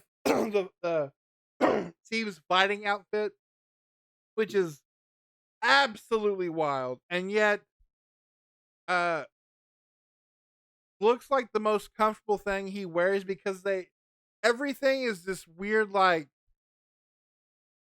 shiny stiff looking fabric like the outer layer of like a prom dress fabric, like including their bed sheets. It just just there's just looks like there's just so much such terrible like just like rubbing on your skin like that. And then there's this very tasteful uh PG-13 because this is a PG-13 movie.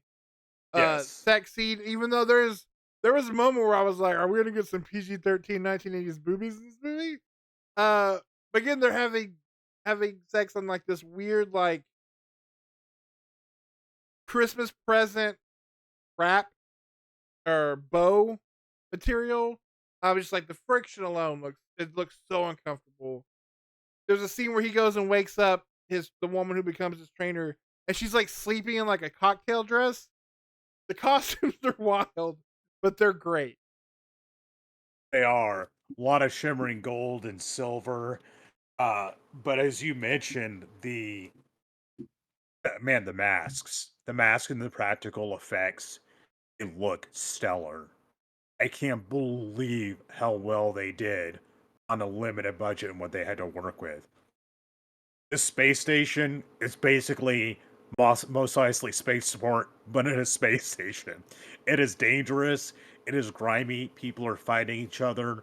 Um, but it sets a really good atmosphere. There's like this hidden community that's like living in the bowels of the space station where people are basically there squatting because they can't afford to get home.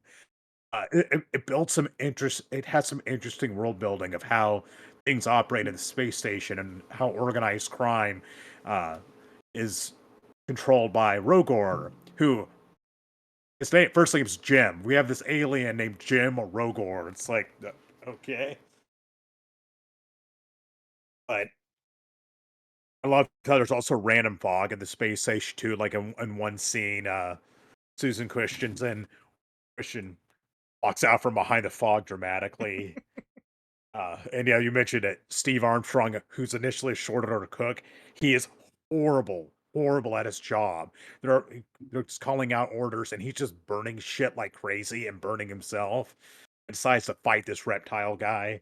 Uh, it's just like Steve Armstrong, though. He may be a terrible cook. The dude looks like a hero. He is 6'4", blonde, and ripped, and just he looks the type. If you were going to make, I want a leading man hero who's going to represent the human race, he would look like Steve Armstrong. The guy who played him apparently did a lot of acting in soap operas, and I can see that, but I quite like him in the role. I I think it's hammy, it's corny, but I think overall I really like who they picked for the roles. Uh, Especially there's the two characters, Skull and Weasel, who are kind of watching it as like, okay, these guys are space tweakers. They're like these kind of method. One of them's a cyborg, and the other one's a rat guy, and it's just they're all jittery and just like seem gacked out on drugs. It is just great, creepy sidekick characters. And if movies have taught me anything, it's never trust a woman named Jade. Nope. Um, I noticed in this movie too, they kept calling each other yellow. Like, do we kind of like, are you being yellow? It's like, is this the old west? It's ridiculous. And there's a line I wrote down called, "He's flatter than a galactic pancake." Yes. Uh, Watching this movie with a friend, and they had that giant reptile guy that Steve Armstrong was sparring with, and he and it's like he pointed out that reptile has nipples. So somebody built a giant reptile suit, knowing nothing about reptiles, and stuck some nipples on there too. It's just things like that. It was Joel Schumacher. We all got to start somewhere. And it's fight scenes are really, I think they're really enjoyable. I think considering especially that, in the first fight scene you see between Horn, who's the champion. Ooh, also Horn, he looks like a cyber demon from Doom. He absolutely does, only smaller. See Horn fighting a guy named Spinner, who this reptile cyborg and a kind of a tragic character. I mean, they're two dudes in rubber outfits fighting each other, but it's like they did a pretty good job.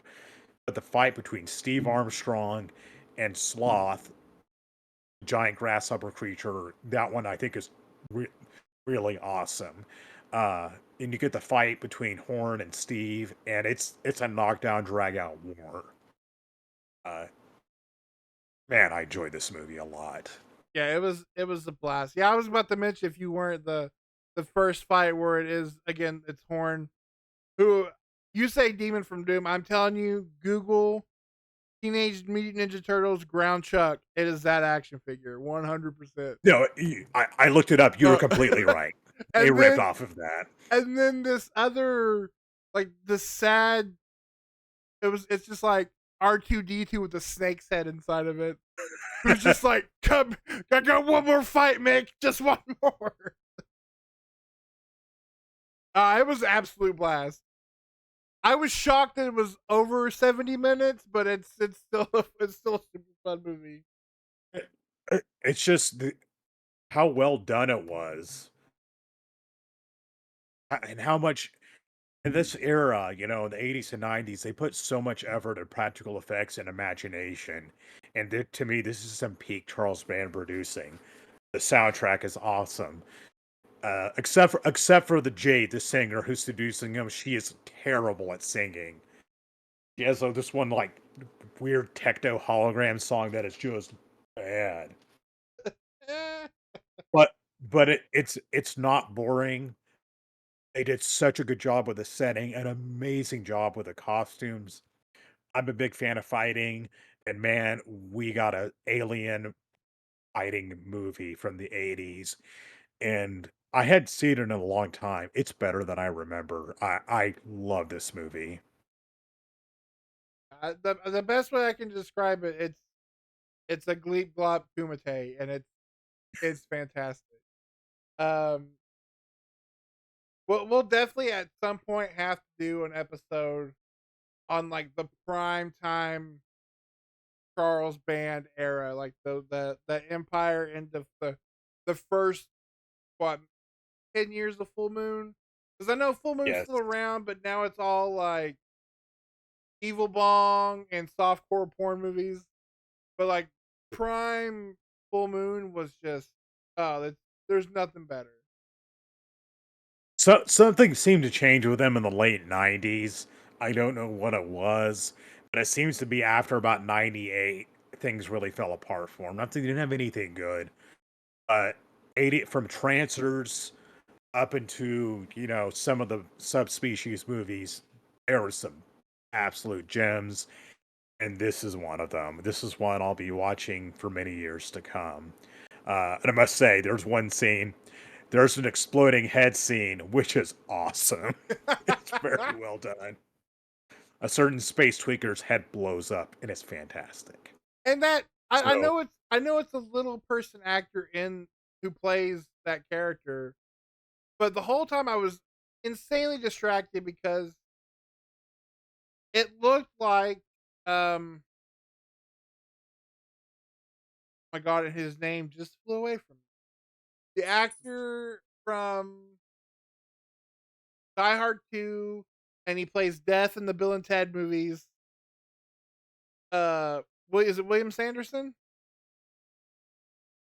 looking it up. Because the makeup makes him look like William Sanderson in makeup. I don't know what it just his features reminded me of that actor. What about the actor who played Skull? Yeah. William Butler's his name. Okay. I know who William Butler is.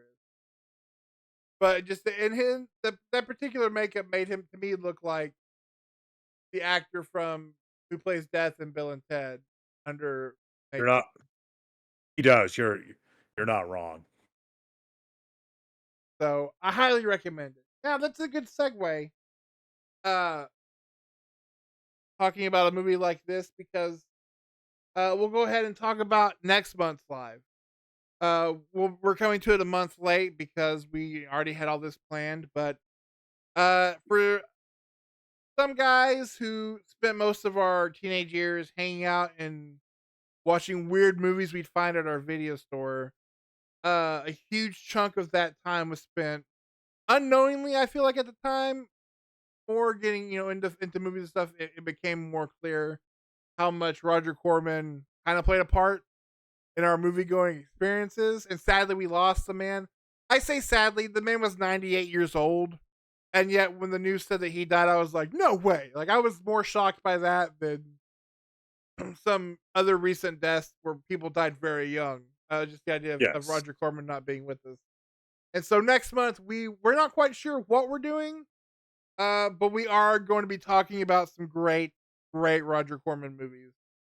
So you definitely want to make sure you're here with us for that. And I guess with Oh, the oh, go ahead. oh, go ahead. I say I'd appreciate everybody who stopped by tonight. Was exactly on my A game, but I hope we gave you all an entertaining episode. Uh, I enjoy talking about the sports movies, and it's like getting, some of those I wouldn't have guessed would have been on your list, but I'm I think you put together a pretty damn fine list. Yeah, I'd say I mean it's the cool thing about some of these sports movies is whether or not you're into sports so much as sports can be used as a backdrop for so many different genres. And there are even movies that did make my list that you talk about some thrillers like Foxcatcher, things like that. Uh, you know, can, weirdly enough, sports movies, even though if you're not into sports, can be used to help to get can be used as a backdrop for a lot of different genres. And ironically enough, most of the time, I mean, there are a few exceptions, but most of the time, it works out pretty well, especially again, sport. There's nothing wrong with a good sports comedy, man, and sometimes that's what you need. It's a little bit of athleticism and a lot of laughs, and that's something that's all it takes. I actually preferred that. I was really trying to find movies that weren't just sports comedies. Otherwise, I could have easily made just a sports comedy list. I will say this, and one movie that did make my list honestly was going to be on my top 10. I felt preemptively. But I'll share the story because it's funny. I hadn't seen it in forever, but when I was writing out sports movies, The Mighty Ducks kept coming up. Because I loved watched that movie a million times growing up. Never really got into hockey because uh I live in a state that doesn't believe in like ice and winter We outside live in of like when Oklahoma, it's yeah. destroying your streets. Um Hockey's not big down here in the south. Um but that movie was I was like, I need to rewatch it to make sure it's on my list. I need to make I can't just put it on there. I need to rewatch it. I don't have Disney Plus. Not paying for Disney Plus. I might pay for a bootleg of X-Men 97 when those are available, as we talked about at the beginning of the show. Um, but so I was like, okay. So I get online. There was a Blu-ray at one time. It's far out of print, and it's like $80. And I was like, get the fuck out of here. So all right, we'll get on eBay.